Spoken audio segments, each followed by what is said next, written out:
हरि ओम श्री गुरुभ्यो नमः। हरि ओम ब्रह्मानंदं परमसुखदं केवलं ज्ञानमूर्तिं द्वन्द्वातीतं गगनसदृशं तत्त्वमस्यादिलक्ष्यम् एकं नित्यं विमलमचलं सर्वधी साक्षिभूतं भावातीतं त्रिगुणरहितं सद्गुरुं तं नमामि। नमो ब्रह्मादिभ्यो ब्रह्म विद्या सांप्रदायकर्तृभ्यो वंश ऋषिभ्यो महाभ्यो नमो गुरुभ्यः। सर्वोपप्लवरहित विज्ञानघन प्रत्यगर्धो ब्रह्मैवाहमस्मि। अहं पदार्थरहितः सदाशिवसमारम्भां व्यासशङ्करमध्यमाम् अस्मदाचार्यपर्यन्तां वन्दे गुरुपरम्पराम्।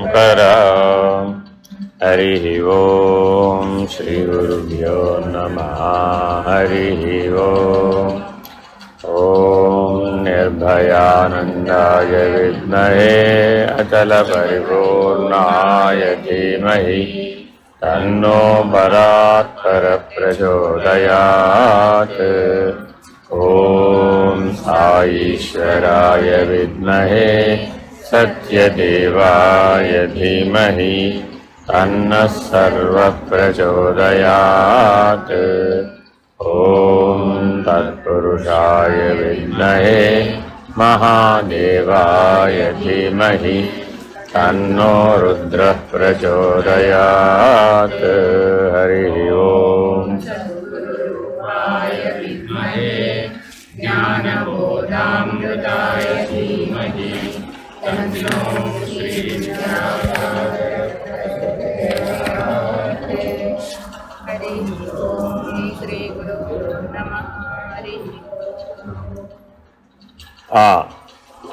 వాసుదేవ మననము.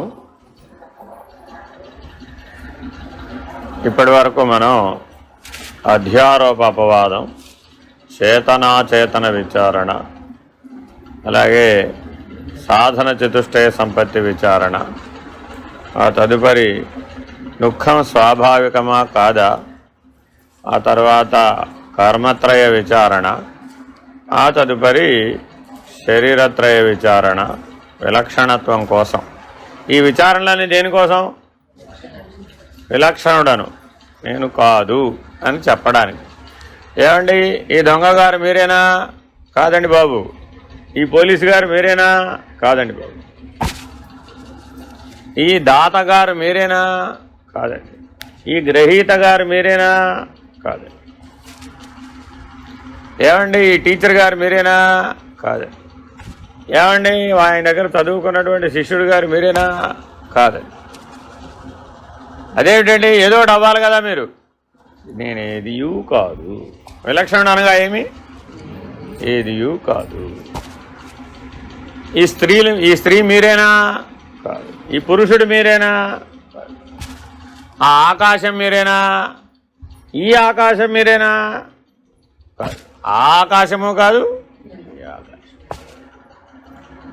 సమిష్టి స్థూల శరీరాభిమాని మీరేనా? కాదు. వ్యష్టి స్థూల శరీరాభిమాని మీరేనా? కాదు. ఎందుకని? అభిమానం అంటే విలక్షణుడు కాదు. పోని సమిష్టి సూక్ష్మ శరీర అభిమాని నీవేనా? వాడి పేరేమిటి?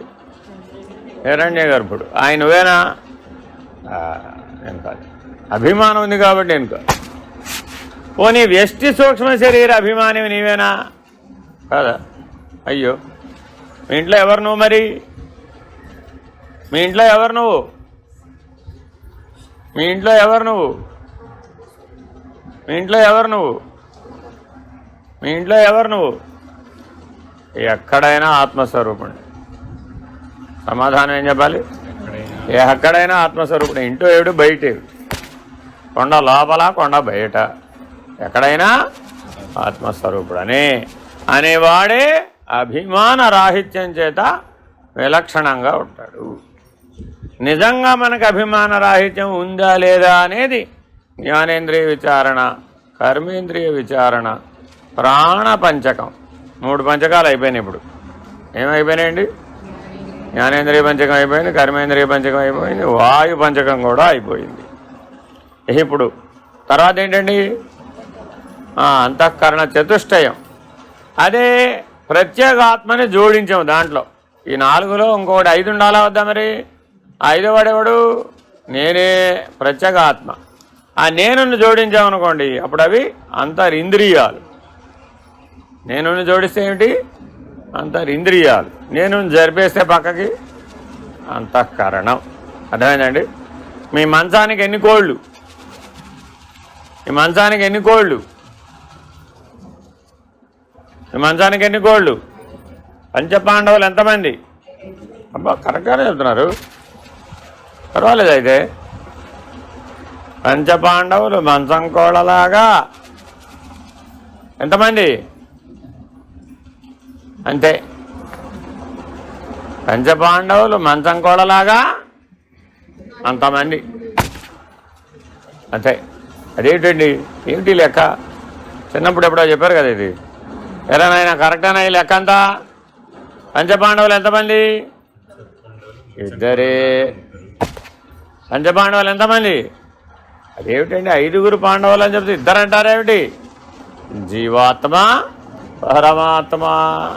ఒరే, ఎంతమంది అక్కడ ఉన్నారా నాయన? మంచం కోళ్ళు ఎన్ని?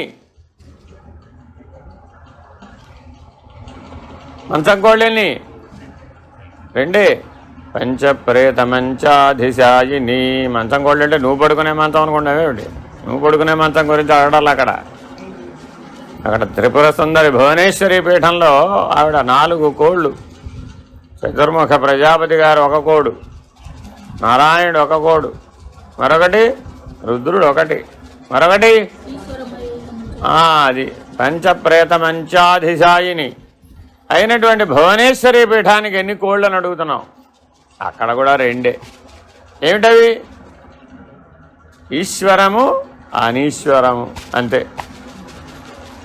ఏమున్నాయండి అక్కడ? ఈశ్వరము, అనీశ్వరము. సమిష్టిలో కూడా ఏముంది? అయితే ఈశ్వరీయము, లేకపోతే అనీశ్వరం, అంతే. ఫినిష్డ్. మరి 2 కరెక్టేనా కాదా? కరెక్టేనండి బాబు. మంచం కోళ్ళలాగా 3 అంటే ఏం చెప్పాడు? 2 చూపెట్టాడు. అదేంటండి 3 అంటూ ఏం చెప్పాడు? 2 చూపెట్టాడు. 3 అంటే ఏమిటి? త్రిపుటి. కలిసిపోతే ఏమిటి? ద్విపుటి. కాబట్టి వేదాంత సూత్రం అంతా ఇందులో ఇమిడి ఉంది. అర్థమైందా? ఇంతకీ పంచపాండవులు ఎంతమంది? ఇంటికి వెళ్ళంగానే పంచపాండవులు ఎంతమంది అనగానే 2 అని చెప్పారనుకోండి, రామ వీళ్ళకి 40 రోజుల్లో ఏదో తేడా వచ్చిందిరా నాయన అనుకుంటారు. కానీ లోపల చెప్పుకోవాలి, కానీ బయటికి చెప్పేవి కావు. వెళ్ళి మీ మనవరాలకో మనవడికో పంచపాండవులు మంచం కోడలాగా 3 అని 2 చూపెట్టామనుకో, అబ్బో ఇంకా ప్రమాదం వచ్చేసిందిరా బాబోయ్ వీళ్ళకి అనుకుంటా. అర్థమైందండి? వేదాంత సూత్రాలను ఎప్పుడూ కూడా మనం సృష్టి ధర్మాన్ని అవగాహన చేసుకోవడానికి, మనం ఆ సృష్టికి ఆధారభూతమైనటువంటి పరమాత్మ స్థితిలో నిలవడానికి కోసం అని చెప్పారు. ఇట్లా సులభ సూత్రంగా అర్థమవుతుందని. అర్థమైందండి? సో అలాగే నారాయణ 5 5 25 ఉన్నాయా లేవా? 5 5 25 ఉన్నాయా లేవా? లేవయ్యా బాబు, ఉన్నవి 2. ఏమిటవి? అయితే పిండాండం, లేకపోతే బ్రహ్మాండం. అయితే పిండాండ సాక్షి, లేకపోతే బ్రహ్మాండ సాక్షి. సాక్షి అని అంటే పిండాండం ఉన్నట్ట లేనట? సాక్షి ఎందు పిండాండం లయమైపోతేనే వాడు సాక్షి. పిండాండం వేరుగా ఉండి సాక్షి ఉందంటే వాడు వ్యవహార సాక్షి. పిండాండం వేరుగా ఉంది, వాడు వేరుగా ఉన్నాడంటే అప్పుడేమైంది? ఇద్దరున్నారు కదా, పిండాండంలోనూ ఇద్దరున్నారు, బ్రహ్మాండంలోనూ ఇద్దరున్నారు అనవలసి వచ్చింది. అప్పుడు మళ్ళీ ఎన్ని వచ్చినాయి మంచం కోళ్ళు? అరే పోయిందిరా బాబు. ఎన్ని ఉండాలి? రెండే ఉండాలి. అంటే అర్థం ఏంటి? పిండాండ సాక్షిలో లయం అయిపోయింది. ఎక్కడెక్కడ లయం అయిపోయింది? సుషుప్తిలో లయం అయిపోయింది, తూష్ణీభూతావస్థ ఎందు లయం అయిపోయింది, సమాధి నిష్ట ఎందు లయం అయిపోయింది. అప్పుడు ఏది పిండాండం లేదుగా. అదేగా ఇప్పుడు ఇందాక జ్ఞానేంద్రియ పంచకం, కర్మేంద్రియ పంచకం, వాయు పంచకంతో సహా లెక్కేశాం. నీకు ప్రాణం ఉందా? ఏమో సుషుప్త్యావస్థ ఎందుకు ఉన్నట్టు కనబడటం లేదు, సాక్షిభూతమైనటువంటి తూష్ణీభూతావస్థ ఎందు ఉన్నట్టు కనబడటం లేదు, సమాధి నిష్ట ఎందుకు కూడా నీకు వాయు ప్రసారం ఉన్నట్టు ఏమీ తోచదు. మరి ఉన్నట్టా లేనట్టా? తోస్తే ఉన్నట్టు, తోయకపోతే లేనట్టే. ఇంతకీ మీ ఇంట్లో మీరు నాటి వచ్చిన మామిడి మొక్క ఉన్నట్టు అంటారా లేనట్టు అంటారా? తోస్తే ఉన్నట్టు, లేకపోతే లేదు. అంతేనా కదా? జాగ్రత్తగా ఆలోచించాలంట. అందుకని బ్రహ్మాండమంతా బ్రహ్మాండ సాక్షిలో లయం అయిపోయినాడు. అప్పుడే సాక్షిత్వ నిర్ణయం. ఇప్పటి వరకు సాక్షి అని ఎవరిని అనుకుంటున్నావు? వ్యవహారం చేత సాక్షిని మాత్రమే నిర్ణయించుకొని వాడే సాక్షి అనుకుంటున్నావు. అది కిడ్ మోడల్. అదేం మోడల్? అది కిడ్ మోడల్. ఎవరినైనా చిన్నపిల్లవాడిని, నాయన మీ అమ్మ నాన్న ఎక్కడుంటారు నాయన అని అడిగామనుకోండి, ఎక్కడుంటారని చెప్తాడు? ఎక్కడుంటారు? ఎక్కడో హైదరాబాదు, బెంగళూరు, అమెరికాను అని చెప్తారు. మనల్ని అడిగారు అనుకోండి, మీ అమ్మ నాన్న ఎక్కడున్నారు? మనంతా కైలాసం మోడల్. అర్థమైందండి? మీ తల్లిదండ్రులు ఎక్కడున్నారు ఆయన? కైలాసంలో ఉన్నారు. కరెక్టేనా? కైలాసంలో మీ తల్లిదండ్రులు ఉన్నారు. కరెక్టేనా? 0 మార్కులు. మీ హృదయంలో ఉన్నారు. ఈశ్వరుడు అక్కడ ఉన్నాడు. కాబట్టి సాక్షిత్వ నిర్ణయం అయిన వాడికి తల్లిదండ్రులు ఎక్కడున్నారు? ఇప్పుడు వాడి హృదయంలో ఉన్నారు. వాడి హృదయం ఎక్కడుంది? ఇప్పుడు వాడి హృదయం ఎక్కడుంది? బ్రహ్మాండ సాక్షిలో ఉంది. వాడి హృదయం ఎక్కడ లేదు. ఎక్కడుంది? బ్రహ్మాండ సాక్షియే నా హృదయం. ఇప్పుడు నీ హృదయానికి మాలిన్యం అంటే అవకాశం. ఏమిటేమిటో చెప్తాం. ఆ సంస్కారం వచ్చింది, ఈ గుణం వచ్చింది, ఆ వాసన వచ్చింది, ఈ కర్మ వచ్చింది, ఆ అధ్వానం వచ్చింది. ఏవే బ్రహ్మాండ సాక్షియే నేనంటూ ఉంటే నిన్నేదో ఒక గడ్డి పరకంత గుణం వచ్చేట లాక్కొచ్చింది. ఎలా వస్తుందండి? సాధ్యమేనంటారా? సూర్యుడికి ఓ గడ్డిపోత చూపెట్టి ఈ గడ్డిపోతతో నిన్ను నేను కట్టేస్తాను తెలుసా అన్నట్టు అవుతుందంటారు ఎప్పటికన్నా? సూర్యుని గడ్డిపోత కట్టడం కుదరదా? ఎప్పటికీ. కానీ మనం గ్రహణం రోజు అదేగా చేస్తున్నాం. ఏం చేస్తున్నామండి? ఓ గరిక బాల్ తీసుకొచ్చి పెరుగు మీద వేసేసి తూచి నువ్వు రావడం లేదు, నీ ఎఫెక్ట్ లేదు, నిల్ అన్న. ప్రతీకాత్మకం.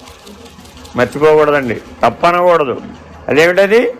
ప్రతీకాత్మకం. తెలుసుకోమంటున్నాడు. దర్భ బ్రహ్మాస్త్రం.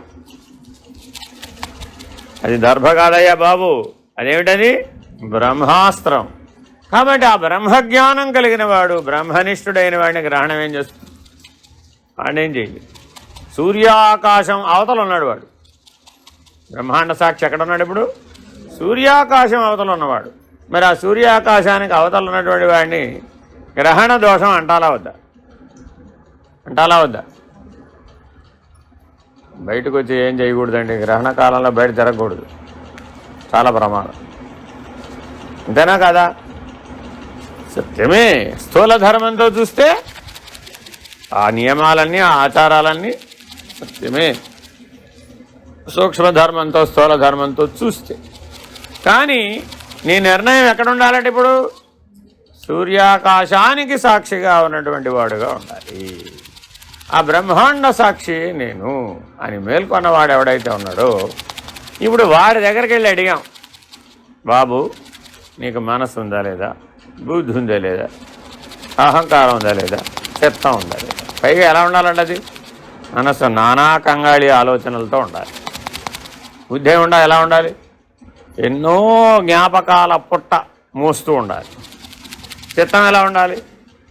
వృత్తుల యొక్క సమాహారంతో, అనేకత్వ భ్రాంతితో చిత్తం అనేటటువంటిది తాను ప్రకాశమైన గుర్తు తెచ్చుకునే అవకాశం లేనటువంటి గాఢ తమస్సులో మునిగిపోయి ఉండాలి.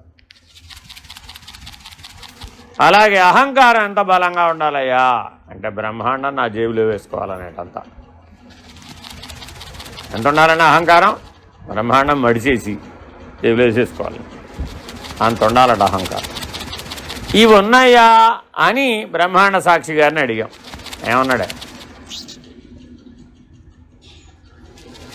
అంతఃకరణం బ్రహ్మాండ సాక్షికి ఉంటుంది అక్కడ, ఉండదు కదా. కాబట్టి ఎప్పటికైనా సరే నీ అంతఃకరణం నీ కళ్ళ ముందు కనబడితే దాని ముందు నువ్వు ఎలా కనబడాలట? అదేమో బలి చక్రవర్తి, నువ్వెవరు? వామనుడు, త్రివిక్రముడైన వామనుడవు నువ్వు. నీ ముందు బలి చక్రవర్తి ఎంత? అలాగే నీ అంతఃకరణం ఎంత? ఆ బలి చక్రవర్తి అంతా. ఈ భూమండలం అంతా నాదే, కోరుకో ఏదైనా దానం ఇస్తానన్నాడు. ఓహో, ఏదైనా దానం ఇవ్వగలవా? అయితే 3 అడుగులు ఇవ్వాలన్నాడు. ఎన్ని అడిగాడు? ఏమిటా 3 అడుగులు? త్రిపుటి. ఏమిటా 3 అడుగులు? త్రిపుటి. సరే ఇచ్చాపో అన్నాడు. ఇచ్చాపో అంటే నువ్వు ఎక్కడ ఉంటావు అప్పటిగా? ఎందుకని? త్రిపుటి యందు సంగత్వం కలిగిన వాడే జీవుడు, త్రిపుటిలో ఉన్నవాడే జీవుడు. ఆ త్రిపుటిని ఈశ్వరార్పణం చేసేసాం, దానం ఇచ్చేసాం. అందుకని నేను మీకు సూత్రం చెప్పాను, ఎవరైనా నాకేమైనా ఇవ్వదలుచుకుంటే మీ నిద్ర ఇవ్వండి అని. ఎందుకని నిద్ర త్రిపుటిలో నిద్ర కాదా? అవస్థాత్రయంలోదేగా. కాబట్టి పరమేశ్వరుడికి మీరు ఏమైనా ఇవ్వదలుచుకుంటే మీ నిద్రని ఇచ్చేది. ఎందుకని? అసలే ఆయనకి నిద్ర తక్కువ. కల్పాంతం మొదట్లో ఆది యందు నిద్రలోంచి లేచాడు, మళ్ళా కల్పాంతం దాకా పడుకోడు. మరి అంత నిద్ర తక్కువ ఉన్నవాడికి మన నిద్రని ఇవ్వాలా వద్దా? దానం ఈశ్వరార్పణం చేయాలా వద్దా? మనందరూ నిద్ర పోవాల్సిన వాడు అసలు ఆయనే, మనం పోవడం ఎందుకు? కరెక్టేనంటారు. ఏమిటో అంత విపరీత భావంలా కనబడుతుంది, వితండవాదంలా కనబడుతుంది. మీరు చూడడం కుదురుతుంది అలాగా? రామా, మళ్ళా మధ్యలో ఈయనొక ఆయన వచ్చాడు. జీవాత్మ పరమాత్మ మధ్యలో ఈ గురుదేవుడు ఎక్కడి నుంచి వచ్చాడు? ఉన్నది జీవాత్మే, లేదంటే పరమాత్మ. You decide it. జీవాత్మగా ఉన్నావా లేదా పరమాత్మగా ఉన్నావా? అయితే ఈ ఒడ్డు, లేకపోతే ఆ ఒడ్డు. మధ్యలో ఉన్నావనుకో బుడుంగను మునుగుతావు. కాబట్టి మధ్యలో లేదు.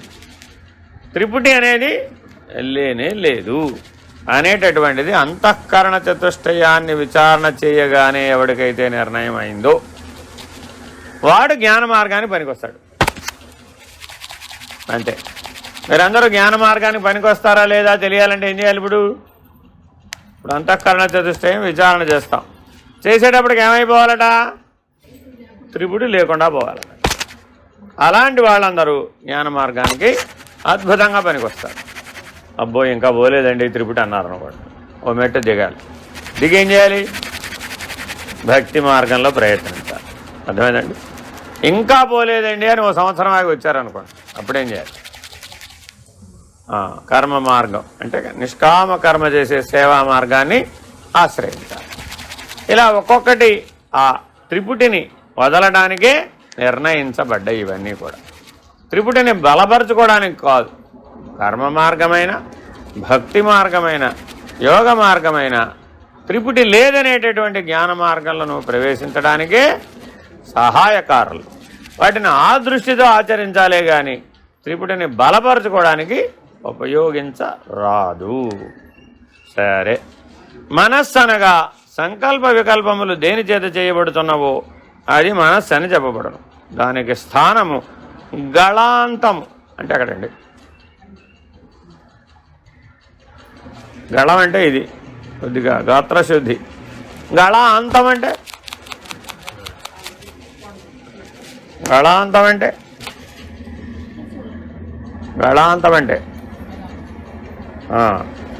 ఉపజిహ్వ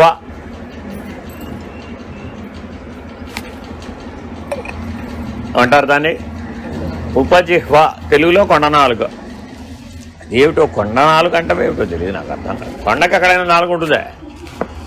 ఏ కొండ దగ్గరకైనా వెళ్ళి కొండకు నాలుగు ఎక్కడంతో చూద్దామంటే కనబడుతుంటారా? జాగ్రత్తగా గమనిస్తే దాని పేరు గోమాంస భక్షణం అని యోగంలో ఒక విధానం ఉంటుంది. నిజంగా గోమాంసం తినటం కాదు అది. ఈ నాలుకని ఆ వెనక కొండ నాలుకకు తగిలేటట్లుగా లంబికా శివయోగ సిద్ధి అందు వెనక్కి పంపిస్తారు. ఆ వెనక్కి పంపించాలి అంటే ఈ కపాల కుహరం లోపలికి వెళ్ళిపోతుంది అన్నమాట ఈ నాలుక. అలా వెళ్లకుండా ఉండేటట్టుగా పరమాత్మ ఏం చేశాడయ్యా అంటే ఈ నాలుకకి కింద చిన్న చర్మపు పొర ఈ కింద దవడకు పట్టుకుని ఉంటుందండి. ఆ లంబికా శివయోగం అనేటటువంటి దాన్ని అభ్యాసం చేసేటువంటి వాళ్ళు, ఆ నేర్పే గురువు గారు ఏం చేస్తారంటే ఆయన దగ్గర ఒక ఆకురాయి ఉంటుంది. ఎంత సన్నటి ఆకురాయి ఉంటుందంటే రోజుకి మిల్లీమీటర్ చొప్పున దాన్ని కోసేస్తారు. సైంధవ లవణం అద్దుతూ ఉంటారు. కట్ చేసి సైంధవ లవణం పెడతారు అన్నమాట. ఇంకా అది హీల్ అయిపోతుంది ఏ రోజు ఆ రోజు. ప్రతిరోజుకు 1 మిల్లీమీటర్ చొప్పున కోసేస్తారు. అది మొత్తం కలిపి ఒక 1/2 సెంటీమీటర్ ఎంత ఉంటుంది అంతే. సో అది కోసేస్తే ఈ నాలుక ఫ్రీ అయిపోతుంది, ఇక పట్టుకోవడానికి వీలు కాదు. ఈ నాలుకని అలా అనగానే వెనక్కి వెళ్ళిపోతుంది, వెళ్ళి కొండ నాలుగు తగిలేస్తుంది. ఎవరైతే నాలుకని కొండ నాలుగుతో అలా టచ్ చేసి పట్టుకోగలిగారో వాడికి మనసు పనిచేయదు. ఫినిష్డ్. ఇదేదో బెటర్గా ఉంది కదా, ఫటాఫట్ అయిపోతుంది, ఇంత ప్రయత్నం లేకుండా, నానా కష్టాలు లేకుండా. అన్నం ఎలా తింటాడు? అది కట్ చేసాము సరే, అన్నం ఎలా తింటాడు ఇప్పుడు?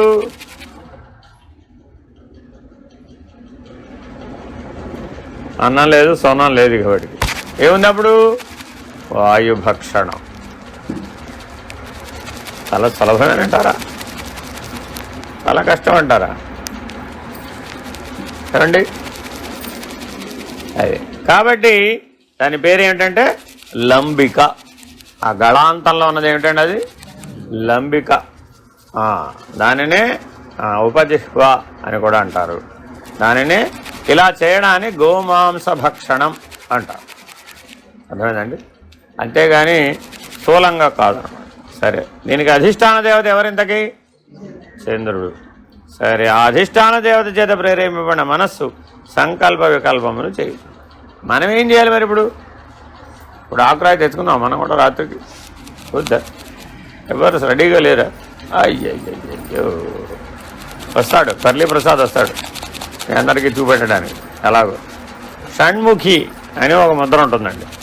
ఆ షణ్ముఖి ముద్రలో కళ్ళు వెనక్కి తిప్పుకొని ఈ నాలుకని పట్టుకెళ్ళి అంగిట్లో తాకించి ఉంచుతారన్నమాట. అంటే కట్ చేయకుండానే తాకించవచ్చు. ఇప్పుడు మీరు అలా ఉండిపోతుంది అనమాట. అది అక్కడ ఉంచడం ప్రాక్టీస్ చేస్తారన్నమాట. గొప్ప విద్య అది, అందరికీ సాధ్యపడదు. షణ్ముఖిలో కనుక ఉంటే మౌనం చాలా సులభం. ఎందుకని? నాలుగు ఆడదుగా బిగుసుకుపోతుందండి. అలాగా కొద్దిసేపు కనుక షణ్ముఖిలో కనుక అలా ఉంచేసినట్లయితే ఆ నాలుక మొద్దుబారిపోతుంది. ఎంత మొద్దుబారిపోతున్నాయా అంటే మాట్లాడడానికి పనికిరాదు. ఇక దాదాపు కనుక మనం ఆ షణ్ముఖిలో ఒక 18 గంటలు కనుక ఉన్నట్లయితే, 18 hours ఉన్నట్లయితే, మనం ఒక 3-4 రోజులు మళ్ళీ మాట్లాడలేక నాలుక స్వాధీనం పడదు. ఇక ఏదో కొద్దిగా ద్రవ పదార్థం తీసుకోవడానికి పనికొస్తుంది తప్ప ఘన పదార్థం తీసుకోవడానికి పనికిరాదు. అలాగే మాట్లాడడానికి కూడా పనికిరాదు. ఇది ప్రాక్టీస్ చేయవచ్చు. మనం ఒకసారి చేసి చూసాం, ఇదేదో చెప్తున్నారు కదా చూద్దాం. అప్పుడు భగవద్వచనం చదివేశాం ఆ 18 గంటల్లో.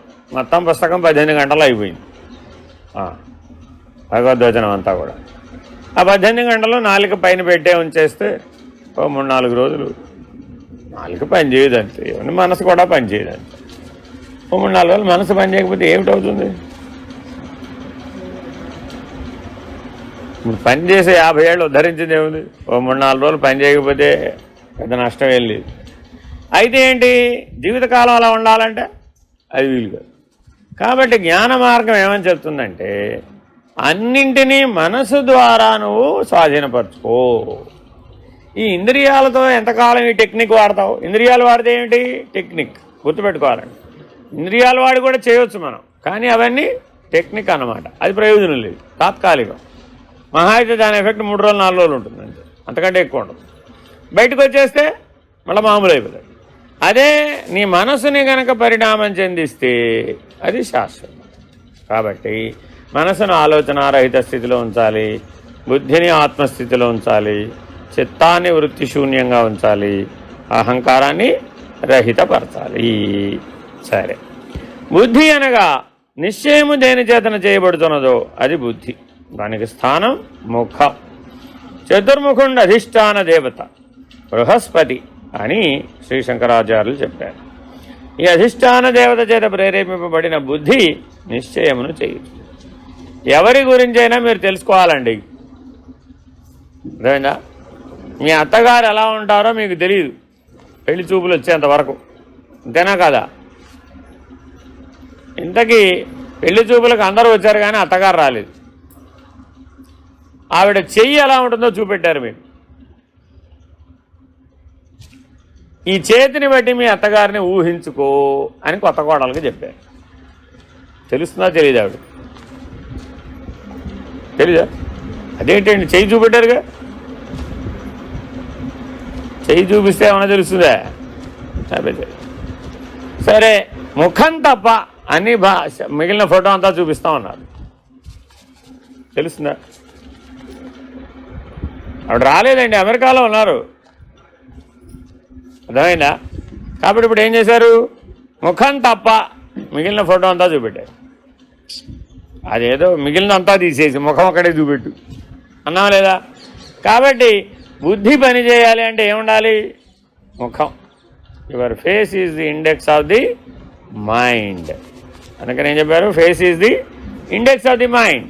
నువ్వు ఎలా ఉన్నావు అలా చూడగానే, నీ ముఖాన్ని చూడగానే నువ్వు ఏ లక్షణాలతో ఉన్నావో తెలుస్తుంది. సరే, ఇంతకీ మన ముఖంలో ఎవరుంటారు? చతుర్ముఖుండు, చతుర్ముఖ ప్రజాపతి గారి స్థానం అది. అహంకారం అనగా అభిమానము దేనివల్ల కలుగుతున్నదో అది అహంకారం. స్థానము హృదయం. రుద్రుండు అధిష్టాన దేవత. ఈ అధిష్టాన దేవత చేత ప్రేరేపింపబడిన అహంకారం అభిమానమును చేయుతుంది. ఇది మనకు బాగా తెలుసు కదా, అన్నిటికంటే బాగా తెలిసింది ఇదే. ఏదైనా సరే, నేను భయపడ్డాను. ఎవరి వలన భయపడ్డావు? ఎవరి వలన భయపడ్డావు? నాకు దుఃఖం వచ్చింది. ఎవరి వలన దుఃఖం వచ్చింది? రుద్రుండి అధిష్టానం అనమాట. దానికి ఎవరి వల్ల కలిగిందండి? అందుకని రుద్రమంత్రాలకు అర్థం చెప్పేటప్పుడు ఏం చెప్తారు? ఏడిపించడి వాడు ఎవడో వాడు రుద్రుడే. అంటే అర్థం కరెక్ట్ అని అంటారు.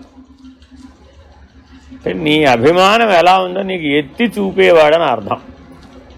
నేనేం చేస్తున్నాడు? నీలో అభిమానం ఎంత బలంగా ఉందో ఎత్తి చూపిస్తాడు.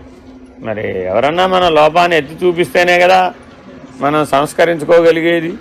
కాబట్టి రుద్రుని యొక్క అవసరం చాలా ఉంది మనకి. ఎందుకని ఎందుకని ఎందుకని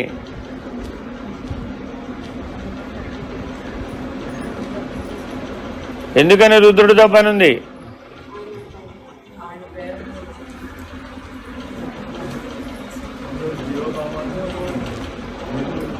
ఎత్తి చూపిస్తాడు ముందు. అసలు నీలో జీవభావం ఎన్ని స్థాయిలలో ఉన్నదో ఎత్తి చూపిస్తాడు. అర్థమైందండి? చిత్తం అనగా ధారణ దేని చేత చేయబడుతున్నదో అది చిత్తం. దానికి స్థానము నాభి.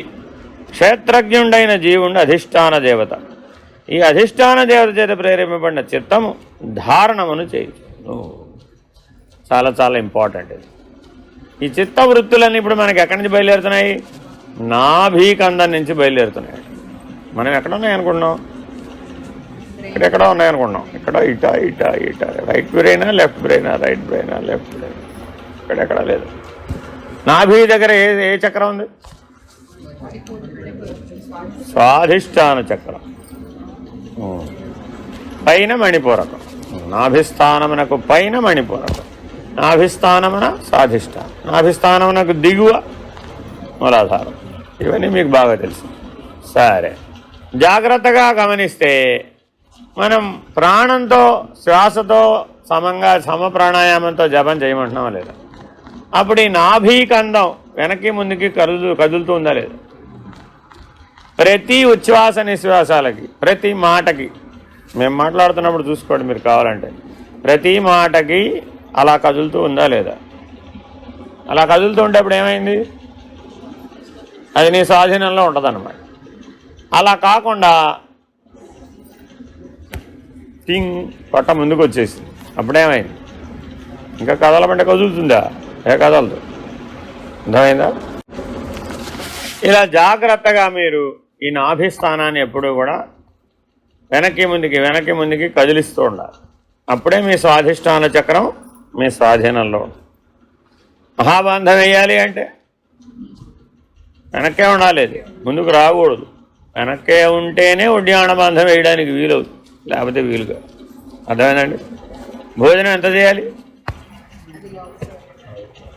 భోజనం చేసిన తర్వాత ఈ నాభికందం కదులుతుందో లేదో చూసుకోవాలట. ఇది కదిలేటంతే తినాలట. వాడు యోగి. అర్థమైందండి? ఇది కదలకుండా ఉండి ఆయాసపడేటంత తింటే భోగి. అర్థమైందండి? జ్ఞాని భోజనం చేస్తే నాభికందం ముందుకు రానేకూడదు, వాడు జ్ఞాని. యోగికైనా కొద్దిగా ఎగ్జామ్షన్ ఉంది, వాటి సాధనంలో కదులుతూ ఉంటే చాలట. జ్ఞానికి ఎలా ఉండాలి? ఎప్పుడూ ఇక్కడే ఉండాలి. ఇది ఎప్పుడూ ఇక్కడే ఉంటేనే ఇది పైకి జరుగుతూ ఉంటుంది, లేకపోతే ప్రాణం కిందకే ఉండదన్నమాట.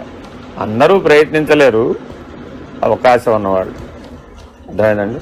అందులో ఆడవాళ్ళకి మరీ కష్టం. మీరు రకరకాలైనటువంటి జీవన పరిణామాలలో గర్భవాస నరకాన్ని ఇతరులకు ప్రసాదించడంలో మీరు బిజీగా ఉంటారు కదా. అప్పుడు మీరు ఆ నాభికందాన్ని వెనక్కి తీసుకునే పని జీవితకాలం అవసరం అవుతుందని మీకు తెలియదు, అలాగే వదిలేస్తారు. అందుకే పూర్వకాలంలో నడుముకు కట్టి ఎంతకాలం వేసుకోవాలి? 3 నెలలు 6 నెలలు కాదు, నీ స్వాధీనం అయ్యేంత వరకు, ఈ నాభిట్లా వెనక్కి వెళ్ళిపోయే దశ వచ్చేంత వరకు వేసుకోవాలమ్మా అని చెప్పేవాడు. ఇప్పుడండి వాట్ ఈజ్ దాట్? ఇంకా త్రేతాయుగం, గో, అవసరం లేదు, తీసేయి, జస్ట్ ఫోటో పర్పస్ అంతే. అది కూడా 11వ రోజు 21వ రోజు పుణ్యాహవచనం చేస్తారా లేదా? అప్పుడు ఆవిడకి తలకి ఒక కర్చీఫ్, అది కర్చీఫ్ కదా, ఏమిటది, స్కార్ఫ్, నడుముకు కట్టు, ఓన్లీ ఫర్ ది ఫోటో అంతే. ఆ తర్వాత అవసరం లేదు అంతే. సరే, ఓకే. ఏదేమైనప్పటికీ ఈ అంతఃకరణ చతుష్టయమే లింగ శరీరంలో అత్యంత ప్రధానమైనది. ఇప్పటి వరకు జ్ఞానేంద్రియ, కర్మేంద్రియ, వాయు పంచక విచారణలు ఏవైతే చేశామో అవన్నీ దాదాపుగా జడం. అవన్నీ ఏంటండి? దాదాపుగా జడం. కొద్దిగా వాయు పంచకమే 10% చేతనం, 90% జడం. కాకపోతే ఈ అంతఃకరణం అన్నదే ఇది 75% చేతనం, 25% జడం. ఎలా తెలుస్తుంది? బాగా దాన్ని సాధనపూర్వకంగా ఈశ్వరాయత్త చిత్తంగా ఉపయోగిస్తే, అంటే నీ సూక్ష్మ శరీరాన్ని ఎప్పుడు ఎందులో వ్యాపింపజేయాలి? ఈశ్వరుని యందు, పరమాత్మ యందు, సమిష్టి సూక్ష్మంలో వ్యాపింపచేయాలి. వ్యష్టి సూక్ష్మాన్ని పట్టుకెళ్ళి ఎందులో పెట్టాలి?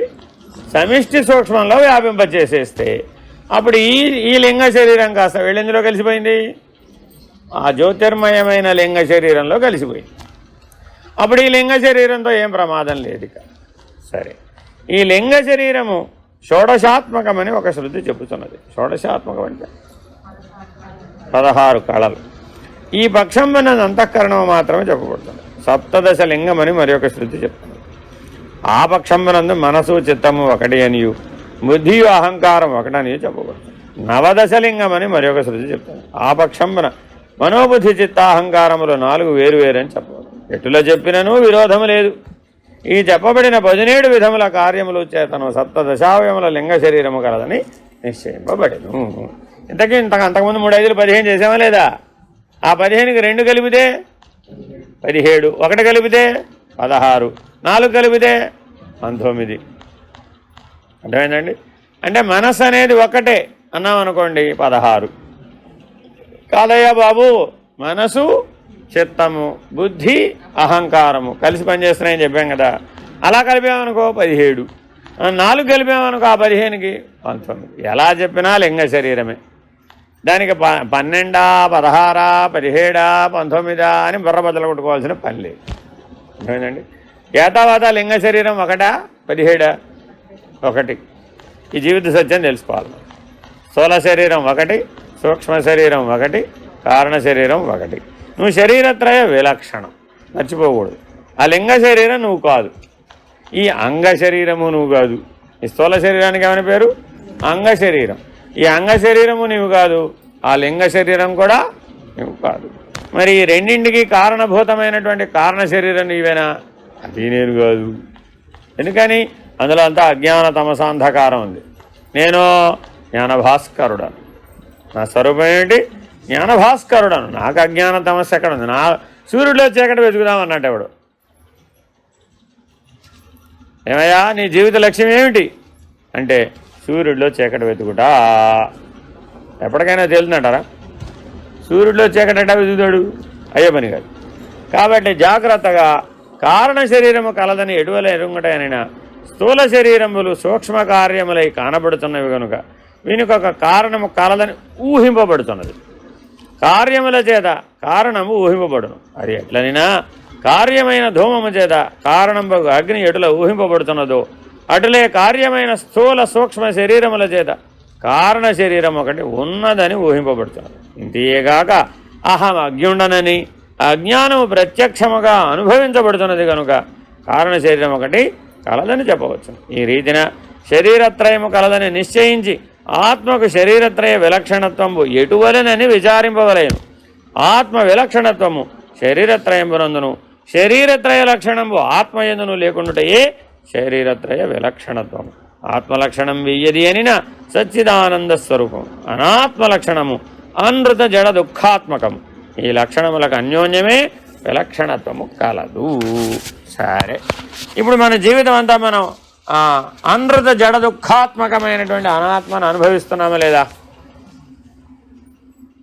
ఏమిటండి అది? అనాత్మకి 3 లక్షణాలు ఉన్నాయట. ఏమిటది? అనృతము, జడము, దుఃఖాత్మకం. ఆత్మకేమున్నాయి? అకర్త, అభోక్త, అసంగి, అపరిచ్ఛిన్నం, అద్వితీయం. మరి ఈ 3 లక్షణాలు కలిగిన అనాత్మ ఆ 5 లక్షణాలు కలిగిన ఆత్మకి విలక్షణమేనా కాదా? విలక్షణమే కదా. సరే, ఇప్పుడు నీకు ఈ స్థూల సూక్ష్మ కారణ శరీరాలలో కారణ శరీరం ఉన్నదని ఎందుకు ఊహించవలసి వచ్చిందట?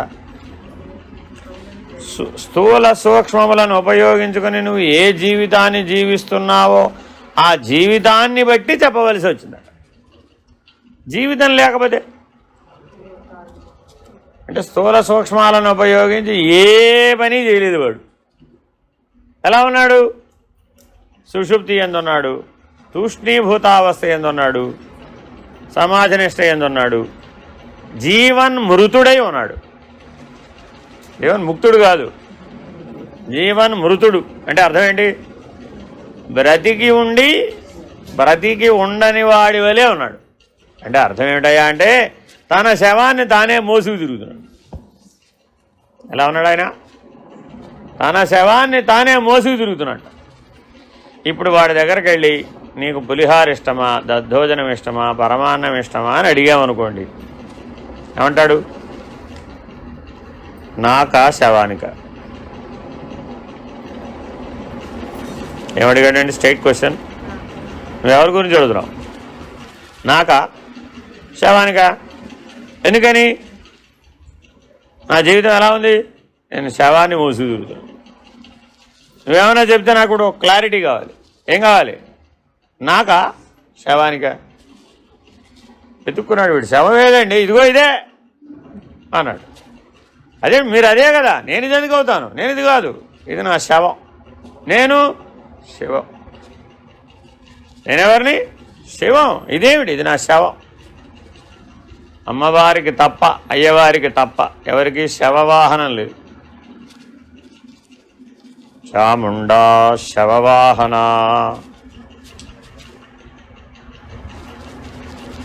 అమ్మని అలా అర్చిస్తాం. ఏమిటయ్యా నీ శవాన్ని ఊరేగిస్తోందయ్యా అమ్మవారు. ఎంత ఆనందించవలసిన విషయం. జగజ్జనని నీ శవాన్ని బ్రతికొండగానే ఊరేగిస్తోంది. అదిట చాముండా శవవాహన. అలా చూడగలగాలట నీ జీవితాన్ని. ఇప్పుడు వాడి దగ్గరికి వెళ్ళి అడిగాం, ఏమని? నీకొక మంచి కమండలం ఇమ్మంటావా? ఏమంటాడు ఆయన? అర్థమైందండి? వాడి దగ్గరికి వెళ్ళి భౌతికమైన స్థూల జగత్తు లేదా సూక్ష్మ జగత్తు దేనికి సంబంధించిందైనా, శరీర త్రయాలకు సంబంధించింది ఏదైనా సరే వాడి దగ్గరికి వెళ్ళి అడిగాం అనుకోండి, ఏమవుతుంది? ఈశ్వరుడి దగ్గరికి వెళ్ళి నాకేమైనా ఇవ్వవయ్యా బాబు, నేను దర్శించా కదా, ఎంతో తపస్సు చేశాను, నీ దర్శన భాగ్యం కలిగింది, నాకేమైనా ఇవ్వమని అడిగాడు అనుకోండి. ఆయన తన మెడలో ఉన్న కపాలమాలలో ఒక కపాలం తీసి చేతులు పెట్టాడు. పట్టుకుపో. ఏమిటండి ఈశ్వరుడి చేతులు పెట్టింది? ఏం చేసుకుంటావు ఆ కపాలాన్ని? ఇంటికి భద్రంగా పట్టుకొచ్చుకుని ఇంట్లో పెట్టుకున్నావు అనుకో, ఏమంటారు మీ ఇంట్లో వాళ్ళందరూ? ఎవరన్నా కపాలం ఇంట్లో పెట్టుకుంటారా? ఈశ్వర ప్రసాదం అండి అది. నీ లోపల ఉందా లేదా? అది లేకపోతే అసలు దాని లోపల ఉన్నది ఎక్కడి నుంచి వచ్చింది? కాబట్టి ఈశ్వర ప్రసాదం ఏమిటి? కపాలం. ఈ బుద్ధి ఎవరిది? ఈశ్వర ప్రసాదం. ఆ అంతఃకరణం ఎవరి ప్రసాదం? ఈశ్వర ప్రసాదం. ఈ కపాలమే లేకపోతే ఏమీ లేదు. తల తీసి పక్కన పెట్టామండి, ఇప్పుడు నీ కింద ఉన్న దానికి ఏమైనా వెలుగు ఉందా? ఏం లేదా? అయ్యయ్యో, అది కపాలం ఇవ్వడం అంటే. అంతేగాని స్థూలంలో నీ చేతిలో కపాలం పెట్టడు. ఉత్తర జన్మనిస్తాడు. ఆ ఉత్తర జన్మనివ్వడం ద్వారా ఉద్ధరణ కారణమవుతున్నాడు. అది ఈశ్వర పద్ధతి. ఏమయ్యా నన్ను కాపాడవయ్యా అని మీరు బాగా వేడుకున్నారనుకోండి, ఆలోచిస్తాడు, ఇదే కపాలంతో వీలవుతుందా? నీకు వేరే కపాలం కావాలా? ఆయన ఎట్లా ఆలోచిస్తాడు? ఆయన పద్ధతి ఏమిటి? ఈ కపాలంతో వీడు అవుతుందంటవా మోక్షం అని ఆలోచిస్తాడు. అయ్యా అవకాశం ఉంది, సరే కపాల మోక్షం వైపు వాడి పరిణామం జరుగుతుంది. ఈ కపాలంతో అయ్యే అవకాశం లేదనుకో, అంటే సర్వజ్ఞుడు, కాలం త్రికాలములు ఎరిగినవాడు కాబట్టి అప్పుడేం చేస్తాడు? సరేలేరా ఇప్పుడు ఏం పోయింది, ఇంకో కపాలం తీసుకో అంటాడు. బాగుందా బాగలేదా? ఏంటండి నాకు అర్థం కాదు. మా ఆశలన్నీ అడి ఆశలు అయిపోయినాయి. అదేదో రేపు తెల్లారే లోపలే తేలిపోతుంది అనుకున్నామే, అలా ఇంకో కపాలం దాకా పెట్టారేమిటి నా కథ? కాబట్టి ఎవరి కథ వాళ్ళు ముగించాలా, ఈశ్వరుని ముగించాలా? నీ కథ నువ్వే రాసుకుంటావు కాబట్టి నీ కథ నువ్వే ముగించాలి అని చెరిపే బాధ్యత కూడా ఎవరిది? ఇదే. నీ కథ ఎవరు రాసుకున్నారు? నువ్వే రాసుకున్నావు. ఎవరు రాసుకోమన్నారు నిన్ను? ఈశ్వరుడి దగ్గరికి వెళ్ళి నీ కథ అంతా చదివి సినిమా తీయమంటే తీస్తాడా? నా దగ్గర పెద్ద సినిమా ఉంది రమ్మంటే. ఆయన దగ్గర ఏ సినిమా ఉంది? సృష్టి అనే సినిమా ఉంది, బ్రహ్మాండం అనే సినిమా ఉంది. ఆ బ్రహ్మాండం అనే సినిమా ముందు మన సినిమా అని చూపెట్టాం. ఏమైంది అప్పుడు? ఎంత కథ మన కథ? ఏమైనా ఉందంటారా? ఒక్కొక్క బ్రహ్మగారు పడిపోతూ ఉంటే ఆ బ్రహ్మగారి కపాలాన్ని తీసి మెళ్ళ వేసుకు. ఎన్ని కపాలాలు ఉన్నాయో లెక్క తెలియదు. ఎందుకని అంతమంది బ్రహ్మలు వెళ్ళిపోయారు. అమ్మవారి మెడలో కూడా మండమాలాధారిణి ఆవిడ కూడా అదే. ఎందుకని ఎవరు అమ్మవారో ఆయనే అయ్యవారు, ఎవరు అయ్యవారో ఆవిడే అమ్మవారు కూడా. అసలు అమ్మ అయ్యా ఎక్కడ ఉన్నాడు? నీకు అర్థం కావడానికి అడ చెప్పేమే తప్ప వాస్తవానికి అవేమీ లేవు. అదేమిటండి?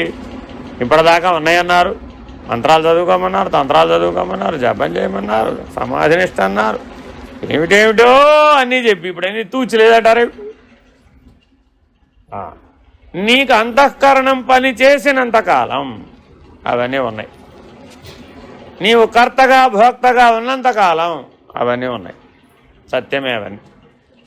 అతడు అకర్త, అభోక్త, అసంగి, అపరిచ్ఛిన్నుడు, అద్వితీయుడైన వాడెవడైతే ఉన్నాడు వాడెవడు?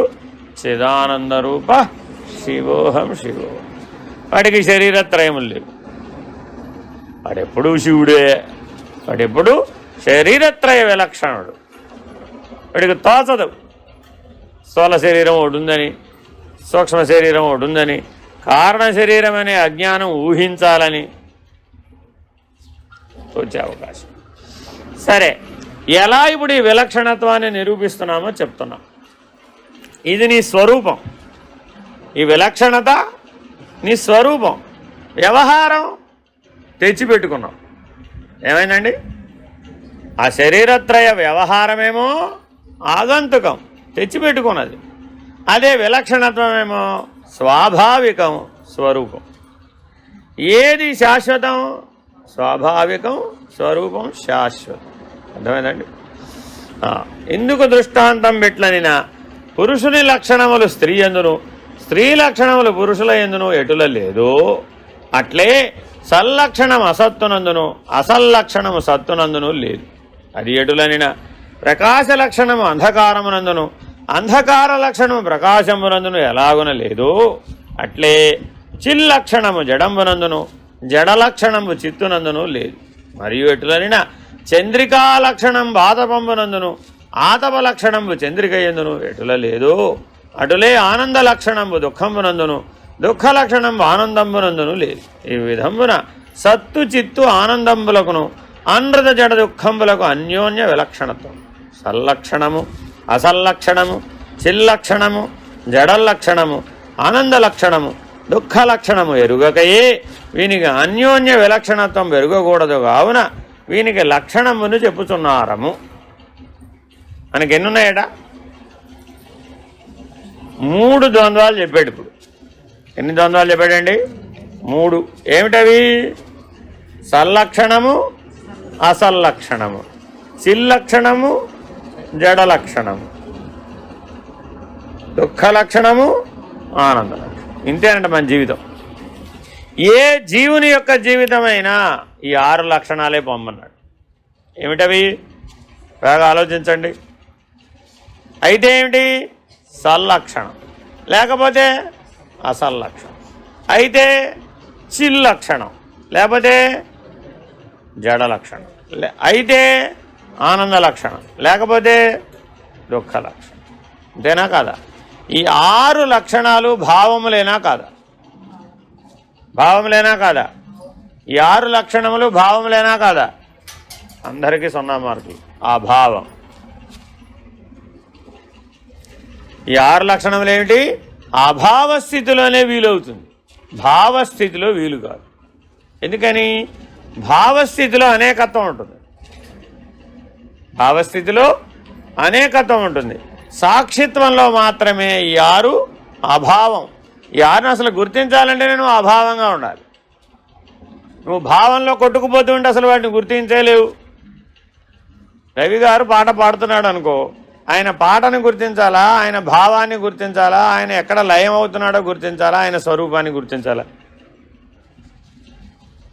4 ఉన్నాయా లేదు? ఇప్పుడు ఒకతోటే రామా కనవే మీరా పాడేశాడు. ఇప్పుడు ఏ భావంతో పాడాడు? ఇప్పుడు ఏ భావంతో పాడాడు? రాముడికి చెప్పుకున్నాడు. అంతేనా కదా? ఈయన రాముడు ఇద్దరున్నారు. అక్కడ ఉన్నాడా లేదా? ఉండబట్టే కదండి చెప్పుకున్నాను. ఆ సీతమ్మ తల్లికి చెప్పుకున్నాను, కాస్త కాపాడమని మా రాముడికి చెప్పమమ్మా అని. మా రాముడికి ఆవిడ చెప్పేది ఏమిటి?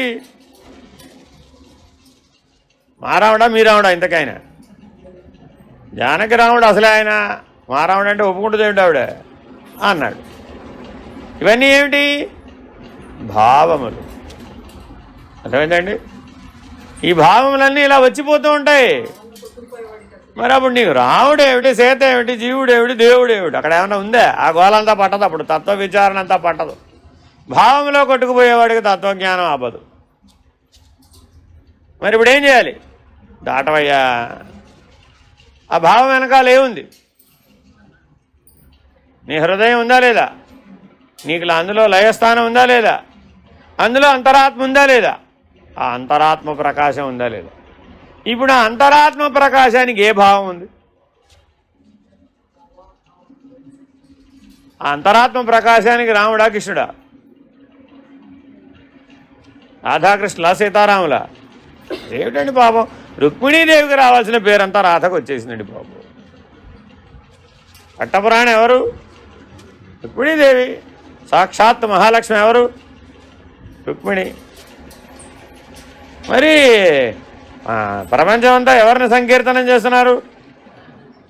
రాధే రాధే. అయ్యయ్యో, ఏమండి ఎందువల్ల అంటారు?